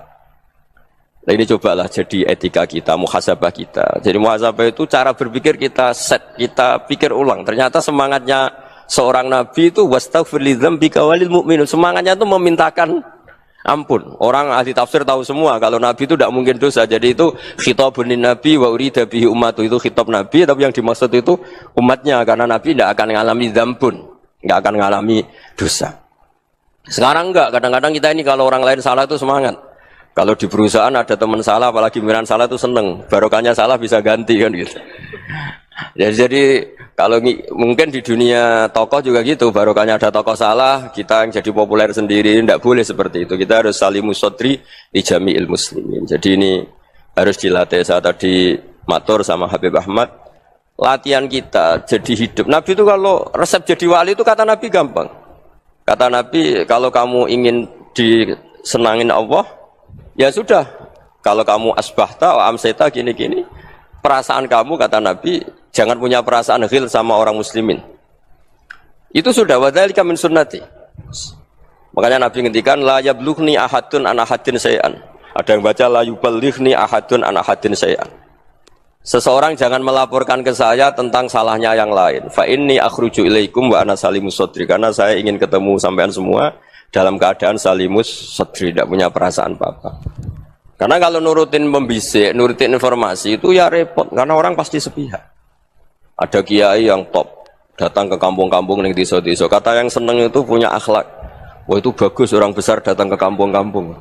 Kata yang nggak seneng, wah itu jobnya kiai kecil kok diambil, itu kan ya kasihan itu kan sudut pandang. Makanya saya sering bilang, akal kita ini cukup untuk mentasdik Rasulullah SAW. Meskipun perasaan kita kadang orang Jawa itu beda. Saya berkali-kali bilang sama peneliti dari Jogja, kenapa sih Gus para nabi itu kok poligami istrinya banyak? Nabi Dawud katanya itu berapa? Nabi Sulaiman malah jumlahnya agak terbatasin. Nabi Muhammad itu paling sedikit. Saya tanya gini, perempuan itu orang lemah, jadi kalau nolong orang satu gimana baik, kalau nolong orang dua ya lebih baik, ya sudah kira-kira seperti itu. Paling tidak akal kita masih tahu kalau orang baik Itu kan mesti baik. 0 orang 1 baik, 0 orang 2 ya lebih baik, 0 orang 3 lebih baik. Tapi kalau kamu orang nggak baik, 1 saja kamu terlantarin, kamu miskinkan, kamu ya tinggal ukur kan. Kalau orang baik nambah baik. Tapi kalau orang buruk tambah buruk. Nah itu akal. Akal kita bisa menganalisis kenapa sih nikah itu ada yang poligami, ada yang enggak. Ya sudah, ukur saja diri kamu. Misalnya kayak saya elek keriting, rabi terus, mau perbanyak wong elek, orang perilaku netok raine dadi elek kabeh. Gitu.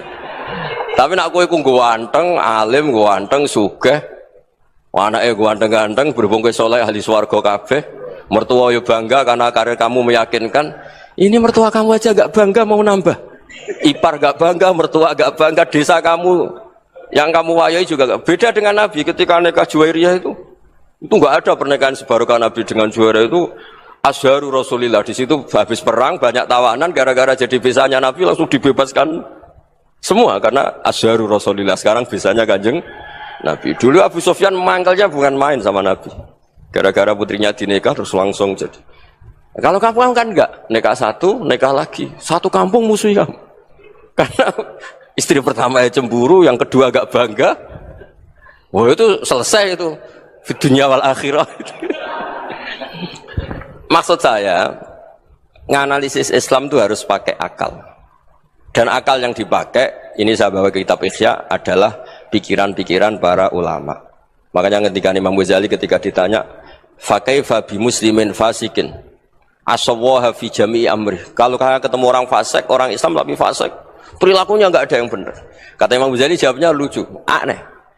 Ma min muslimin illa wa islamuhu ta'ah. Tidak ada orang Islam kecuali dia mau Islam, membenarkan Allah dan Rasul itu sudah taatnya dia.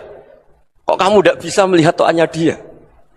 Dia pikirannya kan ini pemabuk, ini tukang apa. Tapi kata Imam Ghazali, sebenarnya kamu masih bisa berpikir positif. Ma min muslimin illa wa islamuhu ta'ah.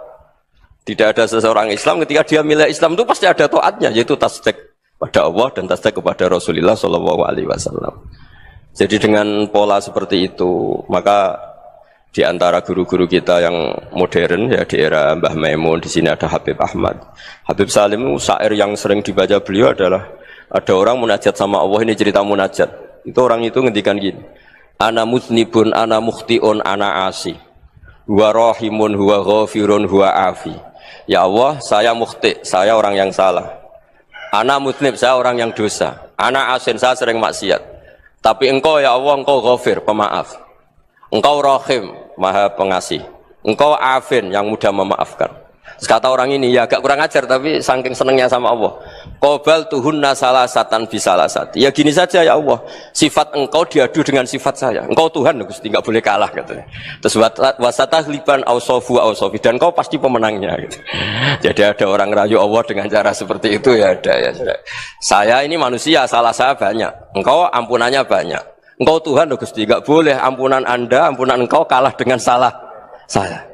Enggak boleh Tuhan kok kalah. Jadi untuk supaya orang punya harapan gitu. Banyak juga wali-wali yang jadab ketika datang ke makam Rasulullah SAW. Itu kalau dongo ya agak kacau sebetulnya, cara syariat agak kacau. Ya Allah, engkau punya 2 pilihan. Jika engkau menjadikan saya soleh, surah habibu, yang senang kekasihmu, yaitu Rasulullah SAW. Tapi jika engkau menjadikan saya fasik, surah adubu, yang senang itu setan. Monggo jenengan mau menyenangkan kekasih jenengan, mau menyenangkan musuh jenengan, monggo. Jenengan bebas kok memilih. Mestinya Allah ya senang menyenangkan kekasihnya. Jadi ya, intinya Allah dipaksa untuk menjadikan dia orang soleh gitu. Jadi kayak kemarin itu Pak Bu siapa yang kesini itu, yang sama jenengan Bulia kesini itu sama Habib Ahmad. Saya pertama nggak mau, lama-lama Habib Ahmad. Ini gimana Gus? Orang tahunya saya dekat jenengan, kalau nggak kasil saya waduh. Ini kayak doanya wali yang tadi. Nggak punya pilihan, nggak ada pilihan. Selamat datang. Jadi saya mohon Gus Baha. muhasabah itu dimulai cara berpikir. Makanya di sini sebetulnya teks ini supaya dapat barokahnya Ihya. Ini kitab yang disenangi para habaib, para ulama. Sebetulnya teks di muhasabah itu redaksinya gini ya, yang lengkap. Hasibu anfusakum qabla an tuhasabu, wazinuha qabla an tuzanu. Wa tahayya'u lil ardil akbar. Jadi ada kata wazinu, jadi ukur. Perilaku Anda ini diukur, ditakar. Misalnya kita sebagai suami kan ya punya hal-hal yang kita tidak ideal. Cara wong Jawa mesti pesek. Cara rezeki ya pas-pasan itu. Dan kita juga kalau makanya nggak boleh tanya istri begini, apa saat cinta pertama Anda? Pasti Anda kecewa. Orang jadi istri hanya korban terakhir itu. Sudah. Karena orang kalau ngelamar kemana-mana gak jadi, yang jadi istri itu pasti korban terakhir itu. Jarang istri pilihan pertama, jarang. Ayo semua yang nikah. Rata-rata itu pilihan Anda pertama Pak, dari sekian ditolak di mana-mana terus. Ya perempuan terakhir. Kamu juga korban terakhir gitu. Itu wali-wali dulu kalau ngandani kita itu sederhana. Antal ini masyhur diceritakan Habib Zain bin Sumit dalam kitab Al-Manhajus Sawi. Antalam tajid min nafsika kullama turid. Fa kaifa turidu min ghairika kullama turid. Kamu yang ingin ideal saja, kamu tidak menemukan pada diri kamu untuk menjadi ideal. Kamu kan ingin ganteng, ingin punya uang banyak, ingin perilaku Anda sempurna. Anda saja yang punya keinginan tidak bisa mewujudkan keinginan Anda sendiri. Fakifa turidu min ghairika ma turid. Jadi antalam tajid min nafsika kullama turid. Fakifa turidu min ghairika kullama turid. Kamu yang punya keinginan saja. Misalnya saya ingin punya uang banyak, perilaku saya selalu benar, gak pernah salah. Loh, saya yang ingin saja dengan diri saya, gak bisa untuk benar terus. Kok kamu berharap orang lain selalu benar? Jadi anta lam tajid, ya sama. Kalau kamu menuntut istri kamu itu ramah, neriman, apa kamu neriman sama wajah istri Anda gitu? Engko ya pola neng dindi jajaki sana jajaki sini, kamu sendiri ndak kona apa. Jadi itu nasihat yang luar biasa. Antalam tajid min nafsika kullama turid, fa kaifa turidu min ghairika kullama turid. Kamu mau menghormati semua orang? Enggak mau kan? Kemudian Anda berharap semua orang menghormati kamu. Kamu tidak ingin kan orang lain semua menghujat kamu. Sementara kamu enak aja menghujat orang lain. Makanya Rasulullah SAW ini luar biasa ketika bikin kaidah sosial. Apa la yu'minu ahadukum hatta yuhibba li akhihi ma yuhibbu li nafsi. Jadi kalau ukuran iman itu sederhana. Kalau sesuatu itu baik, nyaman bagi Anda ya bayangkan itu pada teman Anda. Misalnya Anda bangun tidur sudah acak-acakan, enggak punya uang, utang jatuh tempo, kan enggak ingin ketemu orang. Ya kamu jangan bertamu ke jenis ini karena dengan kamu yang alami juga enggak siap ketemu orang. Makanya ada Habib Alim itu dilapuri sama seseorang. Beb, dulu teman saya itu ketika saya kaya itu sering main ke saya. Setelah saya miskin, mereka tidak main ke saya. Kata Habib itu bagus, sunau begitu itu bagus. Coba kalau kamu dulu kaya, teman kamu main kan kamu gaya. Di rumah ada makanan, bisa hormat kamu. Setelah kamu miskin jadi buruh manol di pasar atau buruh bikin boto, teman kamu datang, malu enggak kamu? Mendingan enggak datang itu. Akhirnya baru, oh ya alhamdulillah kalau gitu. Loh ya kan dulu teman kita datang, kita ada Alphard, istri cantik, rumah bagus lah, kita miskin, buruhnya orang pas dibentak-bentak, teman kamu udah datang. Milih datang kamu enggak kalau setelah kamu jatuh? Enggak kan? Jadi barokahnya ilmu itu terus. Ya, tapi kadang-kadang orang loh, wah setelah saya miskin teman-teman enggak kasih ke sini. Ya kalau kamu sudah jatuh, teman-teman kamu situ jadi tontonan. Ya mulai sekarang cara berpikir itu dirubah. Dulu yang namanya kiai itu kalau diundang orang itu ya agak-agak senang. Semenjak saya itu agak rubah. Ngundang kiai, ngatur kiai itu tak haram-haramkan ya ada lumayan lah sekarang itu sudah mulai agak beretika. Dulu itu ngundang tuh tanggalnya ditentukan, jamnya ditentukan. Enggak mikir apa kiai saat itu nganggur, enggak. Punya wadifah, enggak. Dia milih tanggal yang dia nganggur, enggak mikir pas itu kiainya nganggur apa, enggak. Ya saya hanya cerita aja, kamu tersinggung ya monggo, boten ya monggo itu kan. Jadi saya mohonlah supaya tadi saya juga matur ke Habib Ahmad. Jadi untuk orang merasa ikut sunnah Rasul itu gampang sekali kata Sayyid Muhammad. Dulu Nabi berpakaian ala daerahnya. Kalau mikot ya pakai mikotu baladi. Karena Nabi orang Madinah dan beliau berdomisili di Madinah ya misalnya mikotnya dari Bir Ali misalnya.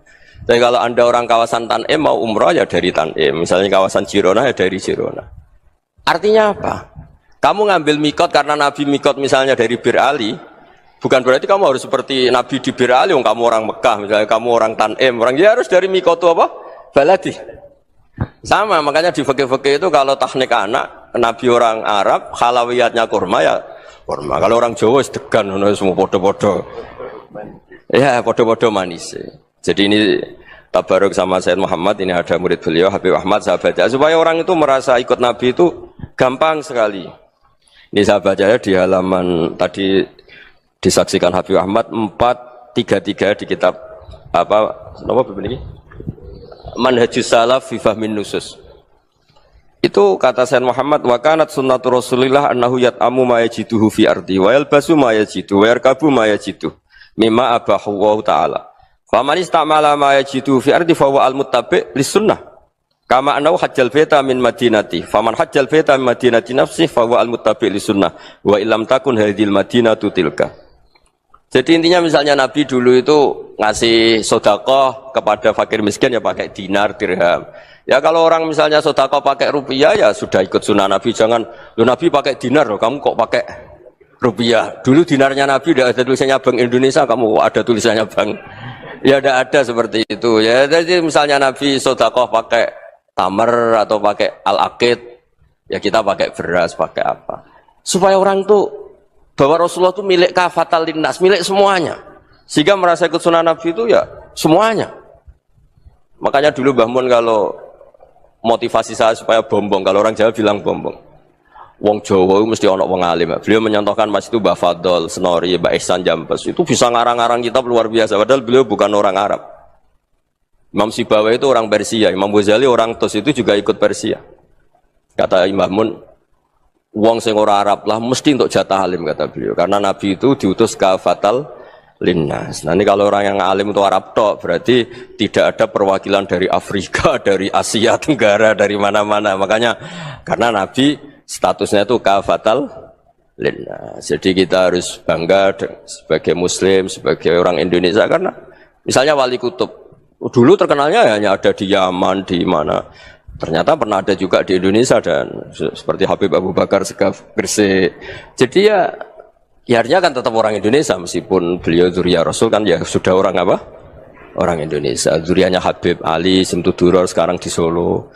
Jadi Indonesia juga dapat alawin banyak dari Sadatin al-Alawin juga banyak. Jadi saya mohon barokahnya ngaji seperti ini. Melihat orang lain tuh gampang, bayangkan tuh kalau anak kamu. Makanya Nabi, nanti kalau nggak percaya lihat di Hikam nomor 15 di kitab saya itu.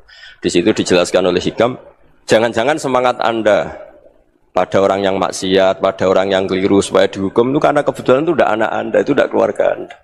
Coba kalau itu keluarga Anda. Makanya kalau saya guyonan di Jogja itu, ada pembantu mecahkan piring terus dimarahi majikannya. Saya mesti guyon gitu, pasti itu pembantunya tidak cantik. Kok bisa Gus? Andai kan cantik dan kamu senang mecahno piring satu, piring 1000 ora iso ngamuk kowe. Ternyata ngamuknya itu karena mecahkan piring apa karena plus tidak cantik? Coba jawab para lelaki ini. Kamu marah sama orang maksiat itu karena maksiat karena plus itu udah anak Anda. Bayangkan kalau itu anak Anda. Itu hebatnya Rasulullah SAW karena kita yang salah pun kadung umatnya, Nabi tetap ngasih fasilitas syafaati li ahlil kabair min ummati. Kayak apa baiknya Nabi? Tidak ikut maksiat tapi ikut fasilitasi ngasih syafaat. Loh kalau li ahlil ibadah kan wajar, Nabi ketika ini syafaati li ahlil kabair min ummati. Ya karena tadi logika yang dibangun Rasulullah itu logika yang luar biasa. Kita semangat orang lain kena hukuman itu karena kita tidak punya ra'fah, tidak punya rahmah. Coba kalau Rasulullah yang bil mukminina raufur rahim, semangatnya itu mendoakan supaya tobat, mendoakan diampuni. Dan itu juga yang diperintahkan oleh Allah Subhanahu wa taala, wastaghfir li dzambika walil mu'minina wal mu'minat. Ya semoga barokahnya ngaji ini, barokahnya Habib Ahmad, barokahnya Maulid Simtuduror, barokahnya semua kitab Madaih, Tiba Berjanji semuanya, barokahnya Ikhya, barokahnya Said Muhammad, barokahnya guru kita semua, Mbah Maimun, bapak saya. Kita ini ngikuti manhaj, ya, ngikuti apa? Manhaj. Saya sering didhawuhi Mbah Mun, kenapa ihdinas siratal mustaqim bukan siratoka, bukan jalan engkau ya Allah? Karena Allah itu enggak bisa kamu tiru. Allah itu tidak tidur, tidak makan, tidak kesel, tidak capek. Yang bisa ditiru itu siratal ladzina an'amta alaihim. Yang bisa ditiru manusia ya niru manusia. Karena Allah itu tidak bisa ditiru, makanya ihdinas siratal mustaqim siratal ladzina. Dan niru siapa? Niru guru-guru kita. Termasuk niru cara pandang. Jadi misalnya ada orang awam di rumah itu hanya delok reng, delok tikus liwat, itu kan kayak nganggur. Kok ora tahajud malah mendelok rank. Melihatnya jangan gitu. Huwa tarokal ma'asiyah. Dia di rumahnya ndak dugem, ndak kemana-mana. Dia berarti malam itu tarkul ma'asi. Tidak nyopet, tidak garong, tidak ke tempat maksiat. Susahnya apa sih husnudzon? Jadi jangan lihat huwa tarkut tahajud, huwa tarokat tahajud, wa taroka qiyamul lail. Oke ya, namanya orang begitu ya tidak tahajud, tidak qiyamul lail. Tapi susahnya apa sih kamu bilang huwa tarokal ma'asiyah? Dia juga meninggalkan maksiat, dan tarkul maksiat itu ibadah. Supaya orang tuh gampang lah husnudzon sama orang muslim. Ini orang mukmin, orang yang luar biasa. Di mata Allah itu orang yang luar biasa. Kayak tadi Imam Ghazali, kalau saya ketemu orang muslim kemudian dia tidak pernah baik, gimana? Kata Imam Ghazali, ma min muslimin illa wa islamuhu ta'ah. Tidak ada orang Islam ketika dia mentasbihkan Allah dan Rasulullah, berarti dia juga punya taat. Ya ini latihan saja, sing iso nglakoni Habib Ahmad kula namung cerita mawon. Kula cerita secara akademik, saya punya kitab, saya baca dan alhamdulillah kita paham barokahnya para guru dan supaya terbiasalah. Sebaik-baiknya ibadah husnudzoni billah wa husnudzoni bil mu'minin. Soal tidak cocok ya diilmoni tadi ya, namanya enggak cocok ya jangan sering ketemu. Seperti Rasulullah SAW, beliau karena sangat mencintai Sayyid Hamzah, ketemu orang yang pernah begitu sama Sayyid Hamzah ya beliau secara basyariah tidak siap. Tapi beliau secara cara bahasa sekarang, secara profesional, kalau beliau seorang nabi dan harus menerima tobatnya siapapun ya diterima. Saya meskipun dengan A, B gak cocok karena dia begini-begini sama saya, tapi saya ingat dia sholat, dia baca sholawat, dia mencintai Rasulullah. Ya kita hormat. Ya soal gak cocok ya di manage tadi ya. Zuruhiban tas tetekuban. Kalau gak pati cocok ya jangan sering ketemu bawaannya enek nanti. Ya semuanya itu diilmoni lah. Makanya ngendikane Ma'ruf Al-Qurhi ada yang baca Al-Kharki, mangqala fil yaumi salasa marrat wa marham ummata Muhammad kutiba minal abdal. Karena semangat mencintai siapapun satu hari sering baca marham ummata Muhammad wa ma asli ummata Muhammad wa ma tajawaz an ummati Muhammad, itu mesti kutiba minal abdal. Dia pasti termasuk wali abdal. Maksudnya semangat mencintai ya dilatih lah. Misalnya Indonesia Power atau PLN, andai kan tidak ada PLN itu kayak apa? Orang nggak bisa ngaji, tidak bisa aktivitas, ya barokahnya ada PLN, barokahnya jasanya.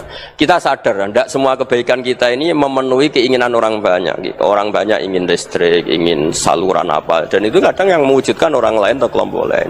Ya karena itu manfaat ke orang lain ya kita doakan. Karena khairun nas anfa'uhum linnas. Sehingga kita terbiasalah ngakui orang lain. Seperti semangatnya Rasulullah SAW, semuanya itu didoakan, semuanya diinginkan kebaikannya. Bahkan Nabi gak putus asa sampai di akhirat.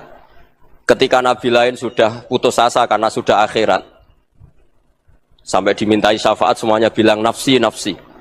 Karena merasa semuanya enggak punya nyali di depan Allah. Karena ini sudah akhirat, sudah finish. Tapi apa Rasulullah? Analah. Ya sudah, saya sanggup mensyafaati kalian. Terus kata Nabi, fa'atiyal arsya. Saya mendatangi aras, fa'akhiru lahu sajidan, saya sujud. Wa ahmaduhu bimahamida allamaniha rabbi. Kemudian saya tetap muji Allah dengan pujian yang terus menerus. Padahal sudah di akhirat, sudah finish. Nabi dimintai syafaat masih sanggup. Karena Nabi tahu, akhirat tidak bisa mendikte Allah. Tidak bisa Allah terus bilang, ya Allah ini akhirat, engkau sudah tidak boleh mensyafaat. Tidak bisa. Allah tidak bisa diganggu akhirat. Allah tidak boleh dibatalkan rahmannya oleh akhirat. Allah tetap rahman rahim abadal abad. Dan Nabi tahu itu. Makanya kata para ulama, fa Muhammadun ahmadu min ghairihi. Jadi Nabi Muhammad namanya dua, yang terkenal. Sebenarnya banyak yang terkenal dua, Muhammad sama Ahmad. Ketika Nabi punya nyali memuji Allah di akhirat atau sudah di akhirat, itu fa Muhammadun ahmadu min ghairihi. Ketika Nabi lain sudah tidak punya nyali muji Allah karena sudah akhirat, Nabi Muhammad tetap berani muji Allah di saat seperti itu. Makanya ahmadu di situ kata ulama itu af'al tafdil, fa Muhammadun ahmadu min ghairihi. Kanjeng Nabi lebih memuji Allah di saat yang Nabi lain sudah tidak punya nyali untuk muji Allah di saat itu. Makanya kata Nabi, fa akhiru lahu sajidan wa ahmaduhu bimahamida allamaniha rabbi. Akhirnya setelah lama gitu terus Allah ngendikan, ya Muhammad irfa' ra'sak wasal tu'tah wasfa' tusyaffa. Sudah Muhammad, angkat kepala kamu minta apa saya turutin, dan kalau kamu ingin mensyafaati umatmu saya beri hak apa? Syafaat. Semoga semangat itu juga menjadikan kita munajat bahwa rahmat Allah tidak terbatas, harapan juga tidak batas. Mungkin yang sedang nakal ya kita katakan sedang. Jangan terus kamu pastikan wah ini mesti suul khotimah, mesti tidak orang baik. Tidak, agama ini liman kana yarjuwa wal yaumal akhir, selalu bagi yang punya harapan. Ya, mugi-mugi dapat barokah semua. Mantul dengan kata wassalamualaikum warahmatullahi wabarakatuh. Dalam konteks Indonesia, muhasabah itu sudah jadi perilaku ya. Karena dulu orang tua saya, guru-guru saya kalau ngandani itu, bayangkan kalau kamu jadi dia.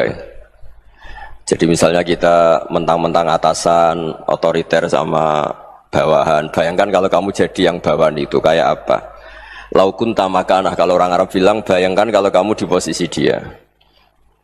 Makanya guyonannya orang-orang Indonesia itu kan orang ngaramkan judi gitu, bareng dikasih tahu. Tapi yang menang anak jenengan, alhamdulillah. Ternyata ngaramkan itu karena ada anaknya. Kalau anaknya yang menang ya seneng.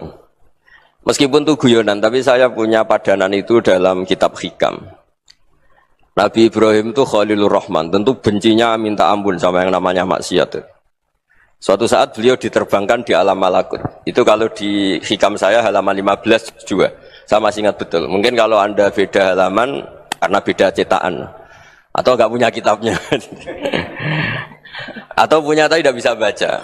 Nah itu jadi berbagai kemungkinan. Atau punya tidak bisa baca tapi dianggap jimat. Atau digo pencitraan. Banyak itu kaji-kaji tidak bisa baca kitab tapi di ruang tamunya kitabnya besar-besar.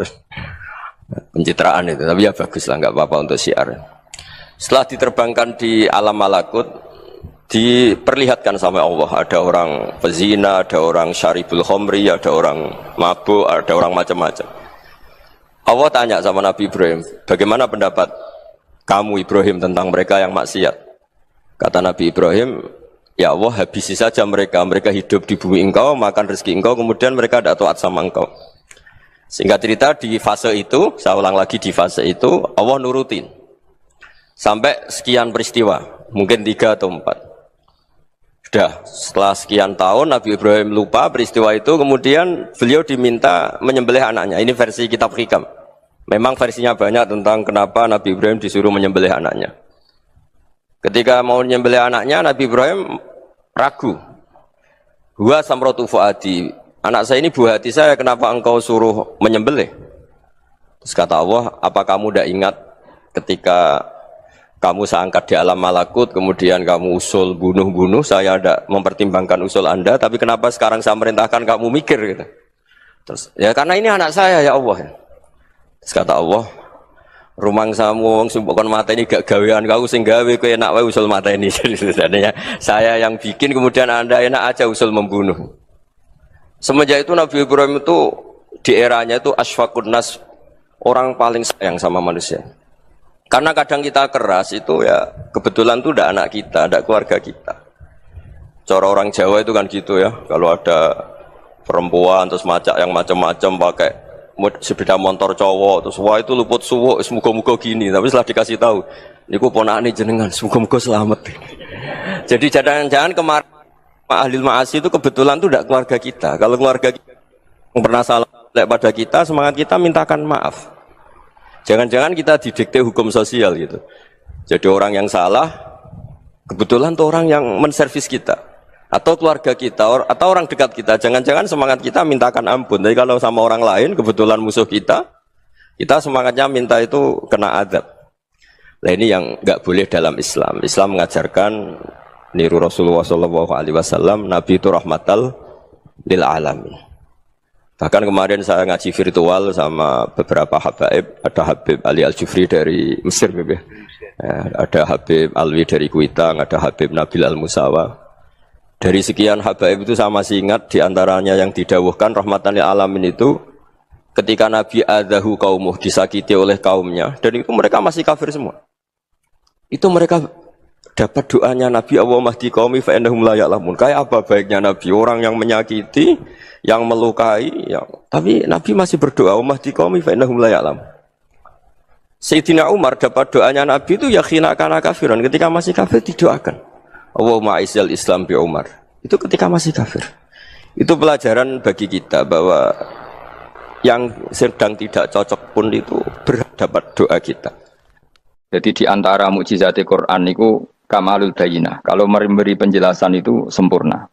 Sehingga ulama mengatakan imanul muqallid, imannya orang-orang yang asal ikut kiai, asal ikut guru, asal ikut buku, itu mukhtalaf alaih. Bahkan saya sendiri cenderung mengatakan iman itu tidak diterima. Karena manusia dibekali akal, inginnya Allah itu dengan akal itu dia punya kepermanenan iman, apa? Punya kepermanenan apa? Iman, dan dengan itu dia imannya mujma' alaih, mesti diterima oleh Allah Subhanahu wa taala karena binnadzari shahih, dengan logika yang benar. Dan logika yang benar itu gampang sekali. Beberapa ulama tentu tahu sekali, bukan sekedar tahu sekali karena itu diajarkan Allah dan Rasul. Misalnya begini, kata Allah, saya kalau baca ayat-ayat ini itu sering nangis karena Allah yang Tuhan itu sebenarnya tidak butuh kita. Seorang lagi, Allah yang Tuhan itu tidak butuh kita, juga tidak butuh iman kita. Tapi Allah ingin hambanya itu berakal ya, karena agama itu liqaumi yaqilun, sehingga berpikirnya benar. Misalnya gini kata Allah, enggak apa-apa kamu menuhankan selain saya itu enggak apa-apa kata Allah. Enggak apa-apa Yesus kamu katakan Tuhan, enggak apa-apa kamu katakan batu Tuhan, enggak. Tapi tolong prosedur atau persyaratan menjadi Tuhan itu kamu lengkapi, yaitu punya prestasi menciptakan langit dan bumi. Kalau tidak semua surun semen kata Allah, sementing urun gitu. Jadi sebetulnya itu kan rasional. Misalnya enggak apa-apa kamu merasa jadi presiden atau gubernur atau jadi wali atau jadi apa, yang penting prosedurnya dipenuhi. Itu kayak apa Allah baiknya pada kita. Sehingga saya berkali-kali, makanya menurut saya orang alim itu wajib memaklumatkan kalau dirinya alim, supaya jelas aturan mainnya. Yang dilarang Allah itu kan memaklumatkan alim kemudian ingin hadun nafsi, ingin salami template, dicucuk, dihormati, itu kriminal. Itu orang alim gendeng, sudah gendeng sekali. Karena khasnya orang alim itu tentu cari ridhonya Allah, bukan ridhol khalqi, bukan ridhonya apa? Makhluk. Makhluk itu la syai', ada siapa-siapa. Dan kita harus baku seperti itu. Kenapa kalau orang alim enggak memaklumatkan kealimannya itu dikatakan salah? Karena fungsi orang alim adalah membawa bayinat, membawa ayat-ayat Allah, bukan kepentingan apa? Pribadi. Makanya Rasulullah nanti duka ngendikan idza zuharatil fitanu wal bid'u falyudhiril alim ilmahu wa illa fa'alaihi la'natullah wal malaikati wan nasi ajmain. Jika zaman akhir banyak bid'ah, banyak kebodohan, maka orang alim wajib menampakkan kealimannya. Jika tidak, maka dia mal'un, dilaknati langit dan bumi. Karena sebetulnya logika tentang Tuhan itu gampang sekali. Saya ulang lagi ya. Saya punya sekian contoh betapa tauhid itu mudah. Jadi kalau ada orang bilang ikhlas itu angel, Gus. Ya dia sendiri goblok karena nggak tahu logika apa. Ikhlas itu justru gampang. Misalnya kamu ngamal demi manusia itu umurnya hanya berapa coba? Kan pasti mati. Lalu kalau dia mati tidak berkutik. Bagaimana Anda bersandar sama seseorang yang mati dan tidak berkutik? Sama-sama bersandar sama zat sing al-hayyul qayyum, sama zat yang abadi. Kamu latih terus akal kamu. Misalnya saya punya jamaah banyak. Mereka itu kan enggak jelas surganya. Kok harap-harap syafaate piye? Soale jamaah aku mlebu neraka kabeh. Kan enggak mungkin nyafaati saya. Atau mereka mlebu swarga kabeh, wis do sibuk kelon mbek widadari. Mungkin ya ndak ngurusi saya. Jadi dua kemungkinan itu sama-sama ndak ngurusi saya. Mlebu neraka ya rasanya nyafaati, nek mlebu swarga do sibuk napa? Ngelani widadari karena trauma di bocah elek melarat macam-macam. Sehingga kiainya saja wis ora takok Gus nang ndi wis ora takok. Wis ribet dhewe no.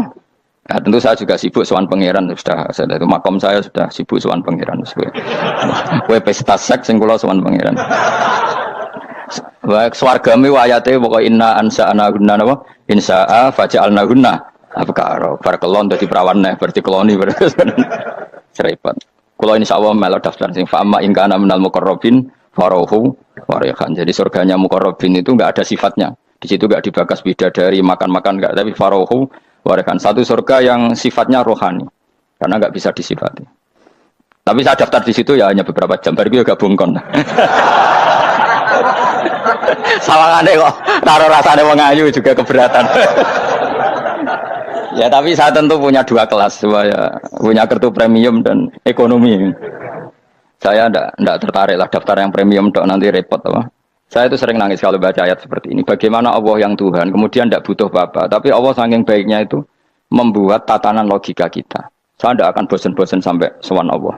Bahkan andaikan saya masuk surga dengan faham ini, saya milih faham ini karena faham ini itu menguntungkan agama li'ilai kalimatillah. Sementara masuk surga itu hadun nafsi. Banyak ulama mengatakan kenapa Anda ingin mati? Padahal Anda mati masuk surga. Katanya, saya takut kehilangan momen sujud. Karena sujud adalah hak Allah. Sementara surga itu hakun nafsi. Keinginan saya. Tentu saya mendahulukan hak Allah ala hakin nafsi. Itu makam-makam yang... Dan itu nggak bisa kamu copy paste. Orang yang pada kelasnya akan merasakan seperti itu. Dan kamu tidak perlu minat, malah paham. Jadi sudah dengar saja. Dengar saja. Begini misalnya, saya berkali-kali bilang, kenapa ulama dulu, saya ini kan di Sarang juga ngajar tauhid, dulu saya ngajar kubrul yakiniyat, di beberapa madrasah, termasuk di Sidogiri saya juga ngajar tauhid. Di sini saya ngajar tafsir, tapi yang saya titikkan juga tauhid.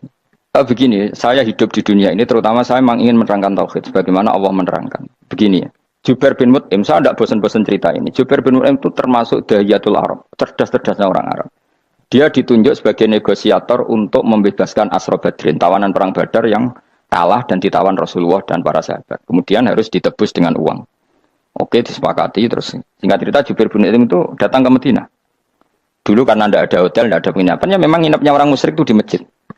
Ya sehingga itu lazim saja. Kamu tidak usah jadi liberal kemudian bilang musyrik boleh di masjid, ya tidak perlu seperti itu. Kamu juga tidak perlu goblok mengatakan nggak ada ceritanya orang musyrik ngidam di masjid, karena ya ada tarehnya seperti itu. Jadi tidak perlu goblok, ya tidak perlu liberal. Paham ya? Kalau kamu bilang wah, nangono wong musyrik oleh ngidam di masjid, kamu liberal. Padahal konteksnya dulu memang nggak ada hotel. Tapi kalau bilang nggak sama sekali juga goblok, karena sejarahnya pernah ada. Milih di goblok apa liberal? Apa milih aja jelas? Enggak milih aja, ngaco aja. 01 apa 02 apa 00. Milih mana? Goblok, liberal, enggak milih. Nah, ketika Jubair bin Mut'im itu datang, delalah Nabi itu sholat maghrib ngimami. Nabi baca surat Wattur wa kitabim mastur fi rabbim mansur wal baitil ma'mur. Kemudian di pertengahan surat At-Tur itu kan ada ayat yang menurut saya itu sangat bagus. Sehingga di kamar saya, di rumah saya itu tak figur ayat itu. Bahwa kita harus dilatih berpikir. Kata Allah memulai argumentasinya. Am khuliqu min ghairi syai'in. Apakah kejadian alam raya ini seisinya tentu diciptakan tanpa sebab. Misalnya begini, alam raya ini kata orang nihilisme atau komunis atau orang-orang paham nihilisme. Itu kan dimulai dari ketiadaan. Logika ini kan goblok sekali. Berarti kalau alam ini kadung wujud. Kamu kan tahu kan langit bumi sekarang kan wujud. Ya, langit bumi sekarang kan jelas wujud. Berarti logikanya adalah al-adamu yakhluqu makhlukon, sesuatu yang enggak ada menciptakan sesuatu yang itu kan aneh. Di mana-mana al-adam ketiadaan itu tidak mungkin yakhluqu syai'an atau yu'athiru syai'an. Di mana-mana ketiadaan itu tidak mungkin mengefeki sesuatu yang ada. Wong kamu sebut tidak ada itu berarti tidak mungkin bisa berbuat apa kan namanya tidak ada. Sekarang alam raya ini dimulai dari ketiadaan terus kamu simpulkan sesuatu yang enggak ada menciptakan yang ada, itu gendeng apa enggak? Oh, gendeng sarap itu. Orang usah dipatahin wong gendeng, sebarno yang mau mati dewi. Jadi makanya Quran menanyakan mereka, am khuliqu min ghairi syai'in. Apa alam yang kadung wujud ini kemudian disebabkan oleh sesuatu yang tidak ada? Lalu kalau sesuatu yang ada pasti diwujudkan oleh yang ada. Nah, karena yang ada ini pencipta harus berstatus super. Nah, super ini oleh ulama disebut wajibil wujud. Maka Allah bersifat super, wujud yang paling prima, yang kausa prima. Karena pencipta tentu kelasnya harus di atas yang diciptakan. Makanya disebut, ulama dulu nyebut Allah itu apa? Wajibil wujud. Karena pencipta tentu lebih dahulu. Maka harus disifati awal atau qadim. Awal atau qadim. Kayak apa Allah mendidik kita? Am khuliqu min ghairi syai'in. Terus Allah bilang gini, ya gak apa-apa, yang menciptakan gak saya, gak apa-apa kata Allah. Tapi amhumul khaliqun, kamu saja yang menciptakan, gak apa-apa. Tapi syaratnya kalian juga harus merasa pernah ikut menciptakan langit bumi. Am khalaqus samawati wal ardh. Jadi, enggak apa-apa kamu merasa Tuhan, enggak apa-apa. Yang penting kamu merasa ikut nembok langit, ikut ngecor apa? Langit. Jadi pokoknya ikut bikin. Terus kata Allah, bala yukinun, kamu tak suruh merasa menciptakan langit bumi, kamu juga enggak merasa iya. Memang ya mereka merasa enggak kan? Akhirnya Jubair bin Mut'im saking enggak kuatnya. Am khalaqus samawati wal ardh bala yukinun amin dahum khuzun. Sama Allah dibombardir seperti itu. Dia datangi Rasulullah, ya Muhammad, logika itu tidak meninggalkan akal saya. Matarok tali akli nasihan. Akal saya habis Muhammad. Saya iman saja. Saya tidak cukup punya logika untuk melawan argumentasi ayat yang kamu baca. Saya iman saja. Terus iman. Makanya kalau ada logika nihilisme bahwa sebelum alam ini adalah ketiadaan, lalu pertanyaannya bagaimana mungkin ketiadaan menciptakan yang ada? Di mana-mana ketiadaan itu la yu'athiru syai'an wa la yakhluqu syai'an. Jenenge wae tiada. Tiada itu ya enggak ada fungsinya, ya enggak ada efeknya, enggak ada prestasinya. Ya pokoknya namanya enggak ada ya enggak ada. Nah, ini penting saya utarakan. Terus di sini Allah mengulang lagi, enggak apa-apa yang lainnya kamu katakan Tuhan jadi mitra saya enggak apa-apa. Tapi tolong kata Allah, aruni madza khalaqu minal ardi, tunjukkan ke kami prestasi dia ikut bikin bumi. Kita tahu misalnya Yesus, Isa lahir di bumi. Bumi sama Yesus dulu mana? Dulu bumi, dia lahirnya di bumi. Lalu dia melata di bumi, jalan-jalan. Kemudian dia mengatakan ini bumi Tuhannya saya. Jadi bumi kok enak, dhisik aku sih. Tua aku sih, bodoh-bodoh pangeran aku dong. Lebih apa? Tua. Jadi Allah itu gampang sekali. Nah sekarang orang iman itu kuat semua. Makanya ndak wali-wali. Imane mbek Allah taklid, jaluke aneh-aneh, njuk bojo ayu, sugih, jabatan. Bela Allah secara hujah aja enggak pernah, sudah minta. Makanya kita ini hidup di zaman yang saraf masal. Lho kula njaluk pengiran akeh-akeh kuwi, coba kamu bela Tuhan tuh pernah bela apa? Bela Tuhan tuh gampang dengan argumentasi al-hujjah yang supaya agama ini tamkin fil ard, benar-benar mapan dalam logika. Yaitu tadi di mana-mana yang namanya sebab itu amrun wujudiyun, di mana-mana sebab itu sesuatunya harus wujud.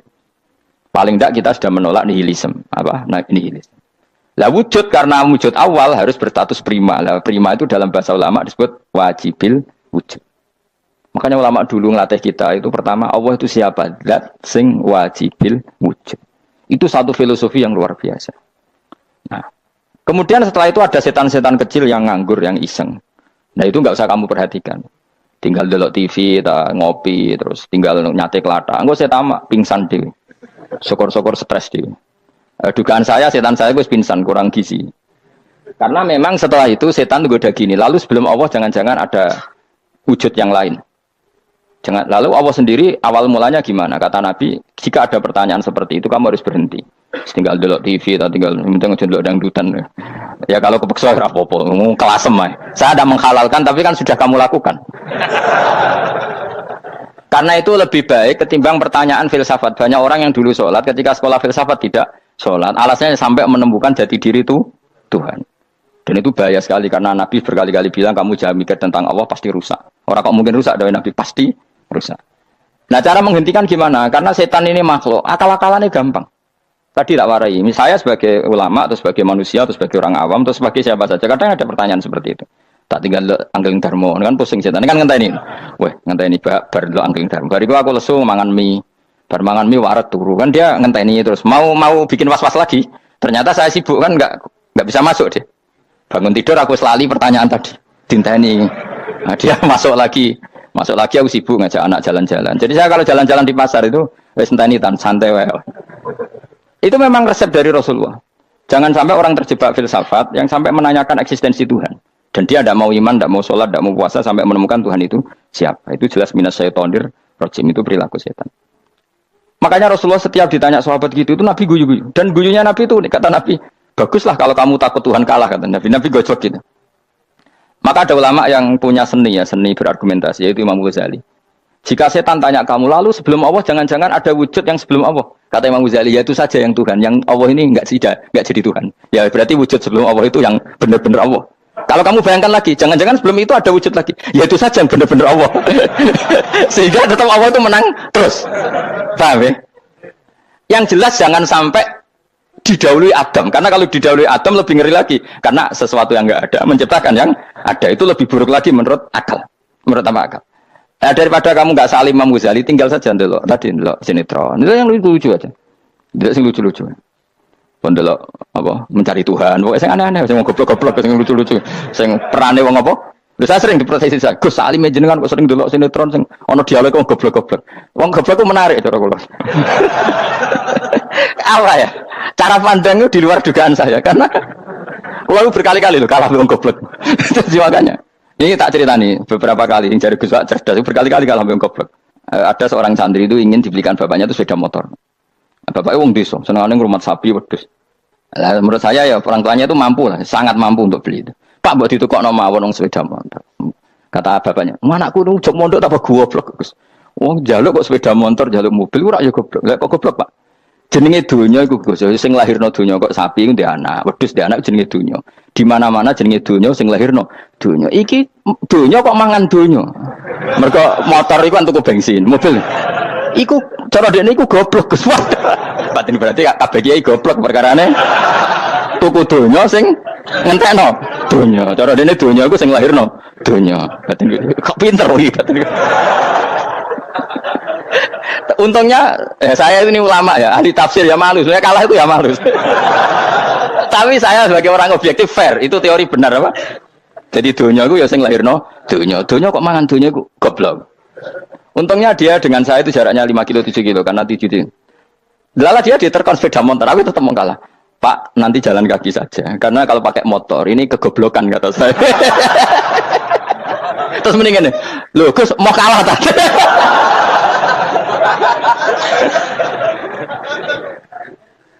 Wah kacau. Singkat cerita dia bersikeras nggak mau beliin sepeda motor anaknya karena di mana-mana dunia itu sing lahir no dunia nggak boleh dunia kok mangan. Ini satu kegoblokan yang agak ilmiah tadi.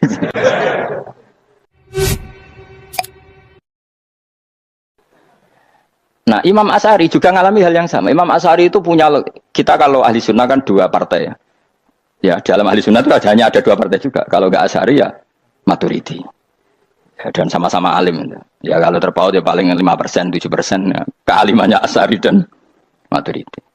Imam Asy'ari itu bikin logika yang jelimet. Seperti saya sekarang ini. Logikanya jelimet, tapi permanen. Jadi yang saya ajarkan tadi itu logika yang jelimet tapi apa? Permanen. Karena tadi alam raya ini kadung wujud. Kalau kadung wujud pasti pewujudnya yang menciptakan wujud pasti adalah kewujudan. Karena al-adam la yu'athiru syai'an. Di mana-mana kenihilan tidak yu'athiru syai'an. Ya sepakat ya, gampang kan? Tentu wujud ini prima disebut wajibil wujud. Lalu Imam Asy'ari itu bersikeras. Kalau imanul muqallid itu tidak diterima. Sebanyak keberatan ulama, tapi Nabi nyatanya yaktafi bi imanil Arab al-khalina anin nadur. Nabi nyatanya mencukupkan imannya orang-orang Bedui yang mereka itu kayaknya tidak bisa mikir. Ya, Nabi yaktafi bi imanil Arab itu wong desa al-khalina anin nadur yang mereka itu tidak bisa apa? Berpikir. Ingat cerita Imam Asy'ari survei. Coba ayo kita tanya orang-orang kampung. Ternyata kegoblokan orang kampung itu ya ilmiah, masyhur itu. Imam Asy'ari saja harus belajar dari orang awam, orang goblok-goblok. Kita kok ingin ya Badawi bima araf tarubak. Kowe kok iman be Allah iku bima araf tarubak. Lalu kamu tahu Tuhan kamu atas nama apa? Dengan logika apa? Jawabnya enak. Al-ba'ratu tadullu 'alal ba'ir wa atharul aqdam yadullu 'alal masir. Angger ana tletong ya ana ontane. Angger ana bekas delamaane wong ya ana sing bar liwat. Jadi misalnya ada bekas teracak anjing, berarti anjing habis liwat. Ada bekas apa ular ya berarti ular harus liwat. Ada bekas tercak manusia ya berarti manusia habis liwat. La wa hadzal alam atharun min athari qudratillah. Alam iki bekas mesti ana sing gawe. Jadi Mas Ari pinter juga, mesti logikane gak jelimet tapi agar ana tletong ana sapine. Ana teracake wong berarti ana sing bar liwat. Dene ngomong gampang wa atharul aqdam ya dulu alal masir. Nah, terus Imam Asy'ari habis itu ngendikan, ya sudahlah dengan logika apa saja. Meskipun karena zori hadal Arabis bagaimana cara berpikir Bedui ini, sementing ada nazar. Apa ada nazar. Ya nazar apa saja. Misalnya orang ahli matematika mungkin bilang angka dimulai dari 1. 0 itu akal-akalane Khawarizm. Mereka ini kebingungan nulis 10. Tapi tetap angka itu dimulai dari 1. Kalau misalnya 1 untuk mecah kesulitan ya harus dimulai 0,1. Tidak bisa 0 tok. Jadi 0 dulu itu untuk mematahkan kalau jumlah itu tidak sampai 1. Tapi faktanya jumlah itu kan pasti 1 karena dimulai dari wajibil wujud. Khawarizm itu ya pintar matematika. Saya juga punya ilmu hisamnya Khawarizm. Itu kan dia karena kebingungan angka pecah. Misalnya 1 tidak sampai 2. Mau tidak mau harus ditulis 1,5 misalnya. Paham ya?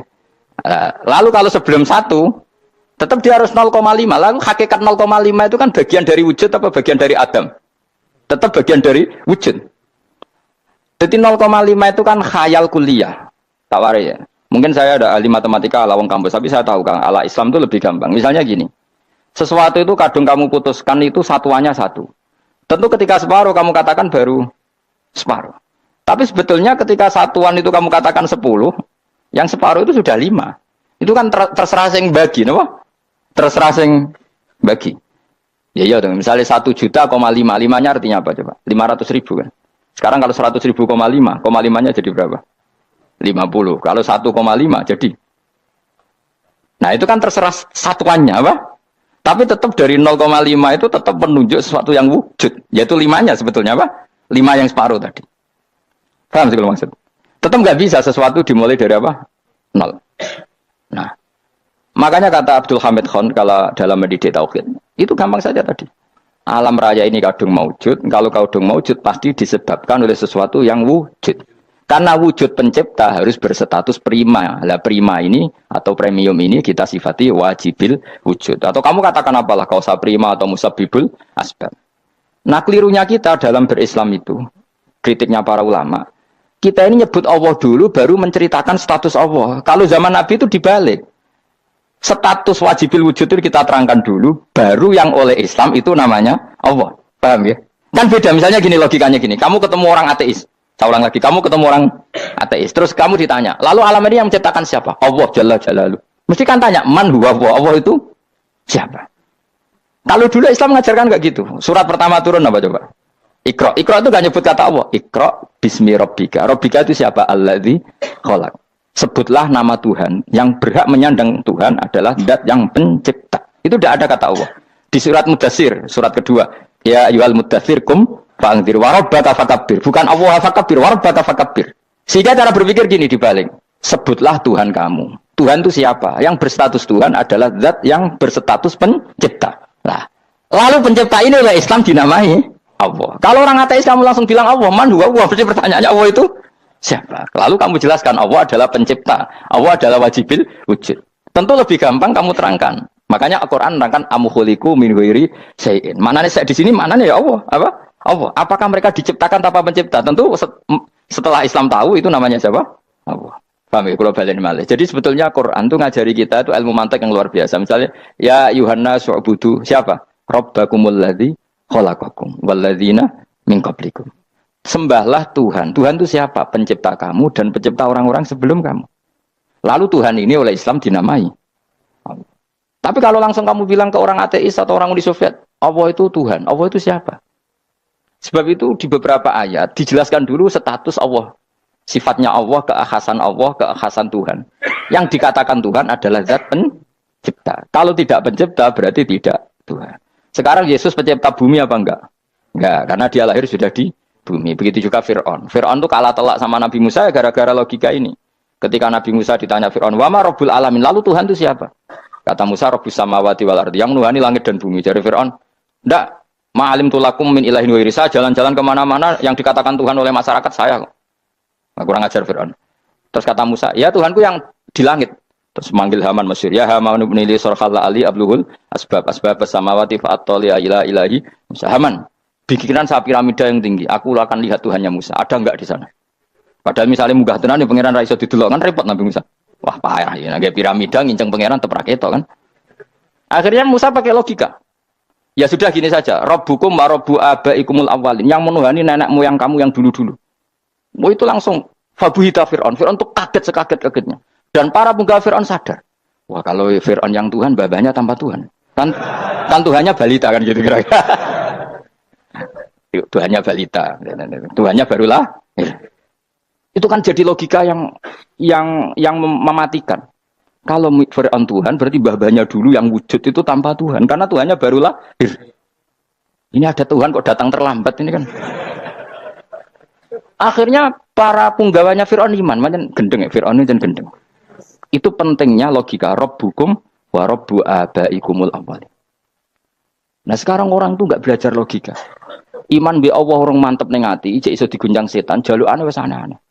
Jaluk swarga, jaluk gak mutu cara ngono. Gak mutu. Makanya banyak wali kalau ditanya, kamu masuk surga sama sholat milih mana? Milih sholat. Kenapa milih sholat? Di surga itu demi khadun nafsi saya, poya saya. Tapi kalau saya sholat itu untuk hakku. Saya sebagai hamba, identitas kesejatian saya adalah menghamba. Soal nanti Allah bikin bonus surga silahkan. Maka sebenarnya masuk surga itu ada urutannya.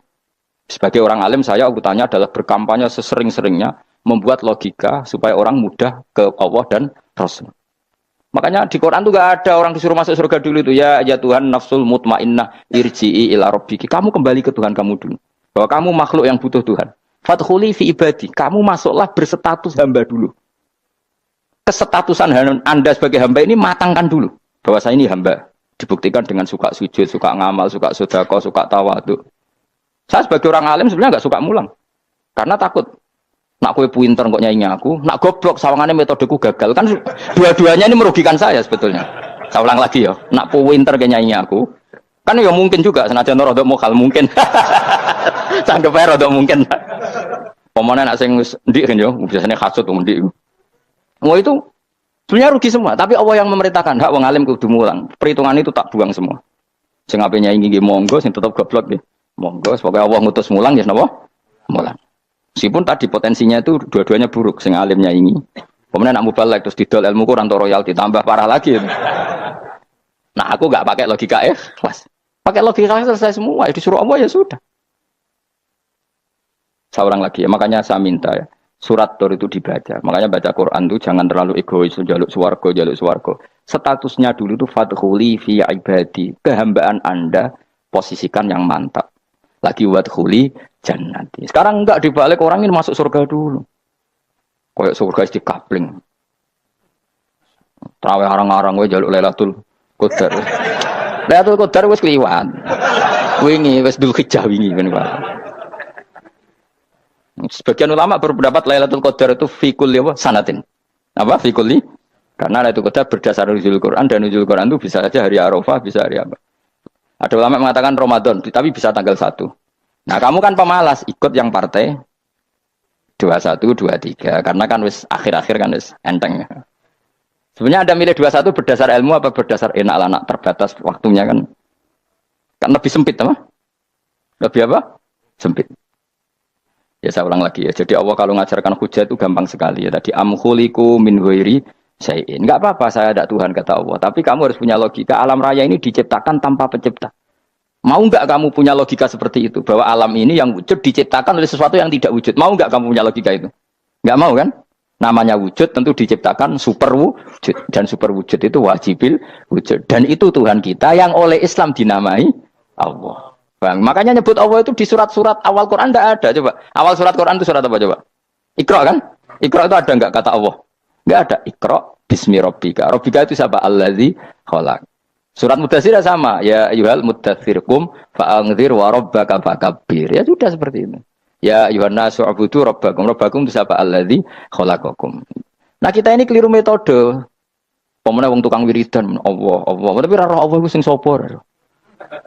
Ya dia Allah. Dia nyifati Allah mau sing ngekei swarga, sing ngekei dhuwit, sing ngekei widadari. Jadi Allah disifati sesuai selera yang menguntungkan dia. Bahwa Allah ini yang ngampuni saya, kemudian saya masuk surga, kemudian ngeloni widadari. Makanya kalau dia jadi wali tak demo, tak laporkan MK, tak suluh. Karena ini wali pecundang. Bagaimana mungkin calon wali pikirannya khadun nafsi? Kalau lama agak gitu, mendikan Allah itu zat paling penting di dunia. Maka akan saya maklumatkan di dunia bahwa orang kembali ke Allah. Caranya gimana? Akan saya kenalkan Allah lewat logika. Caranya apa? Kita sifati wajibil wujud. Kita sifati rabbukum wa rabbu abaikumul awalnya. Dengan sifat-sifat yang semuanya mengarah ke dikjayaan Allah Subhanahu wa taala. Iku jenenge kowe bener-bener ulama. Iku disebut bal wa ayatum bayyinatun fi suduril ladzina utul ilm. Makanya ulama itu orang yang luar biasa sampai disebut innama yakhshawaha min ibadil ulama. Ahli ibadah itu rapati wedi pangeran. Masuk wiridan istighfar nangis rapati wedi pangeran, gayane tok nangis. Karena sebenarnya dia nangis wedi ra mlebu swarga. Ambil swarga gak iso ngloni. Dari itu aja orientasinya itu saya.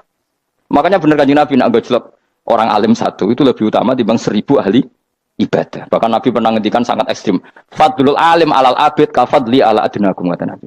Keutamaan orang alim dibanding ahli ibadah itu sebagaimana kelas saya kata Nabi dibanding kelas terendah kalian. Padahal Nabi dengan Abu Bakar saja jaraknya sangat jauh. Itu kata Nabi fadlul alim alal abid kafadli ala adnakum. Keutamaan orang alim dibanding orang abid sebagaimana keutamaan saya dibanding sahabat paling rendah.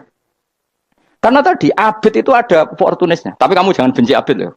Karena kamu ya orang alim, orang abid. Saya saja yang kritik. Saya yang tanggung jawab di depan Allah. Orang abid itu kadang kan wiridan nganti nangis. Pikirannya apa coba? Wis rasakno mungkin apa wiridan pikiran aja. Di sepuro dosane. Terus apa kan? Mlebu swarga. Terus apa kan swarga? Aku takut. Saya aku takut, ayo, saya ngapain berswarga, apa kegiatan? Rencana pertama, ya, terus gak usah munafik, biasa, weh. Mau inna ansa'na apa? Insya, ayo kalau udah jujur, kok apa jujur. Bandingan kalau orang alim. Orang alim itu ketika nyebut Allah itu iri ya Allah. Kenapa di dunia ini ada makhluk lain yang menandingi engkau? Saya tidak ridho. Kenapa di dunia ini ada syarik, orang yang dimitrakan seperti engkau?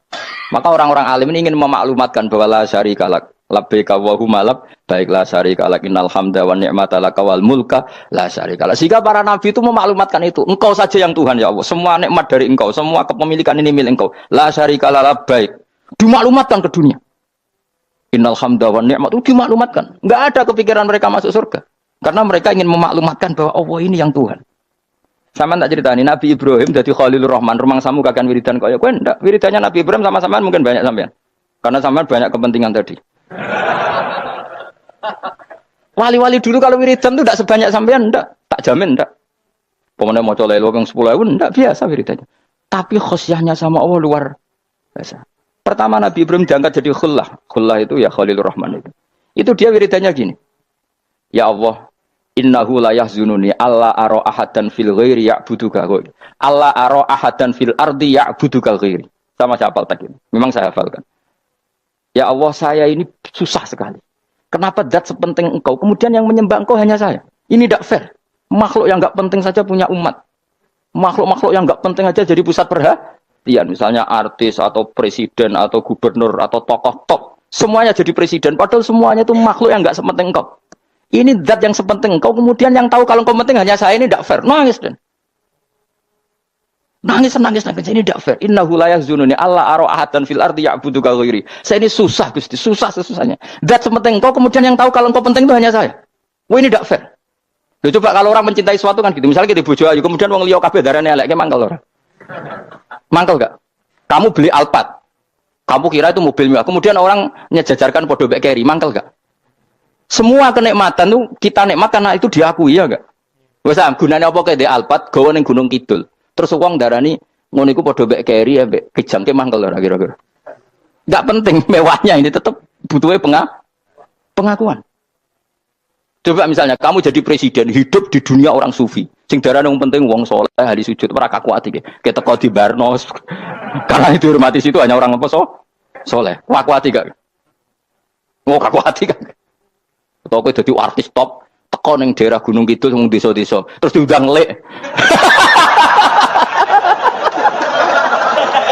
Oh, mangkel kae. Le bayang dong.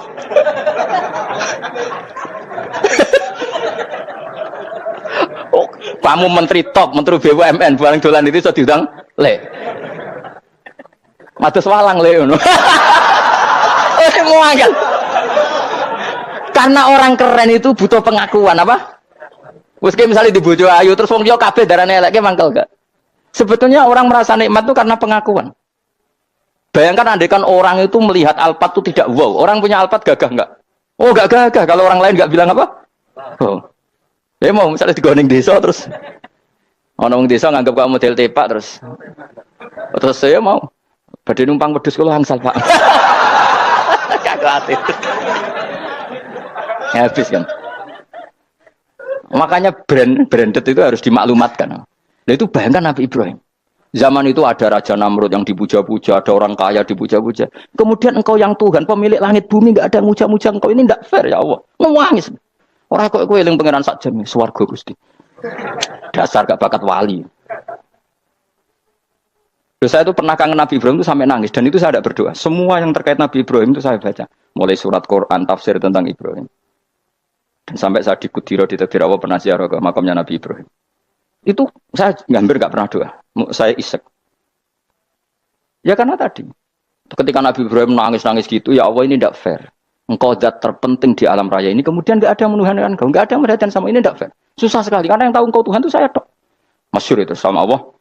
Karena Ibrahim nangis-nangis itu, terus sama Allah diterbangkan ke langit. Disebut wakadhalika nuri Ibrahim malakutas sama. Di langit ada jutaan malaikat sujud, jutaan malaikat rukuk, jutaan malaikat baca tasbih. Nabi Ibrahim, oke Gusti kalau gini ya benar, ini baru benar kata-kata.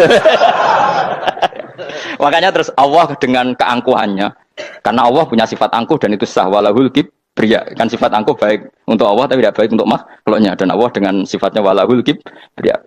Kata Allah, kalau nasihati para nabinya, kamu tidak usah susah. Jika di bumi jarang orang nyembah saya. Innalladzina 'inda rabbika yusabbihuna lahu bil-laili wan nahar wa hum la yasamun. Kamu tenang saja. Orang yang di sana di langit-langit itu maksudnya para malaikat itu bertasbih siang dan malam. Wa hum la yasamun dan mereka tidak berhenti-henti, tidak bosan-bosannya bertasbih. Jadi nabi itu baru terhibur kalau yang diidolakan itu keren. Itu nabi, itu wali kutub, itu wali. Kamu enggak nyebut Allah itu sebenarnya kamu kan enggak ingin kan bangun malam ingat Allah berhubung utamu akeh terus Allah mbok libatno mbok nyaur kan sebenarnya itu kamu ingin jadi bupati sebenarnya kamu enggak kangen Allah kamu ingin jadi bupati terus Allah mbok jak koalisi kan gitu terus malam-malam Allah ya Allah ini hambamu ya Allah minta ini sebenarnya kamu kangen Allah apa kangen keinginan kamu terlalu menyindir banyak orang ya maksudnya ini cerita saja Ya sudah ini kayaknya kok banyak yang tersindir tapi ini kan ngaji, yang ngaji itu harus naik kelas. Ya sudah tidak usah diteruskin kok banyak yang tersinggung itu. Ya sudah tidak usah diterusin.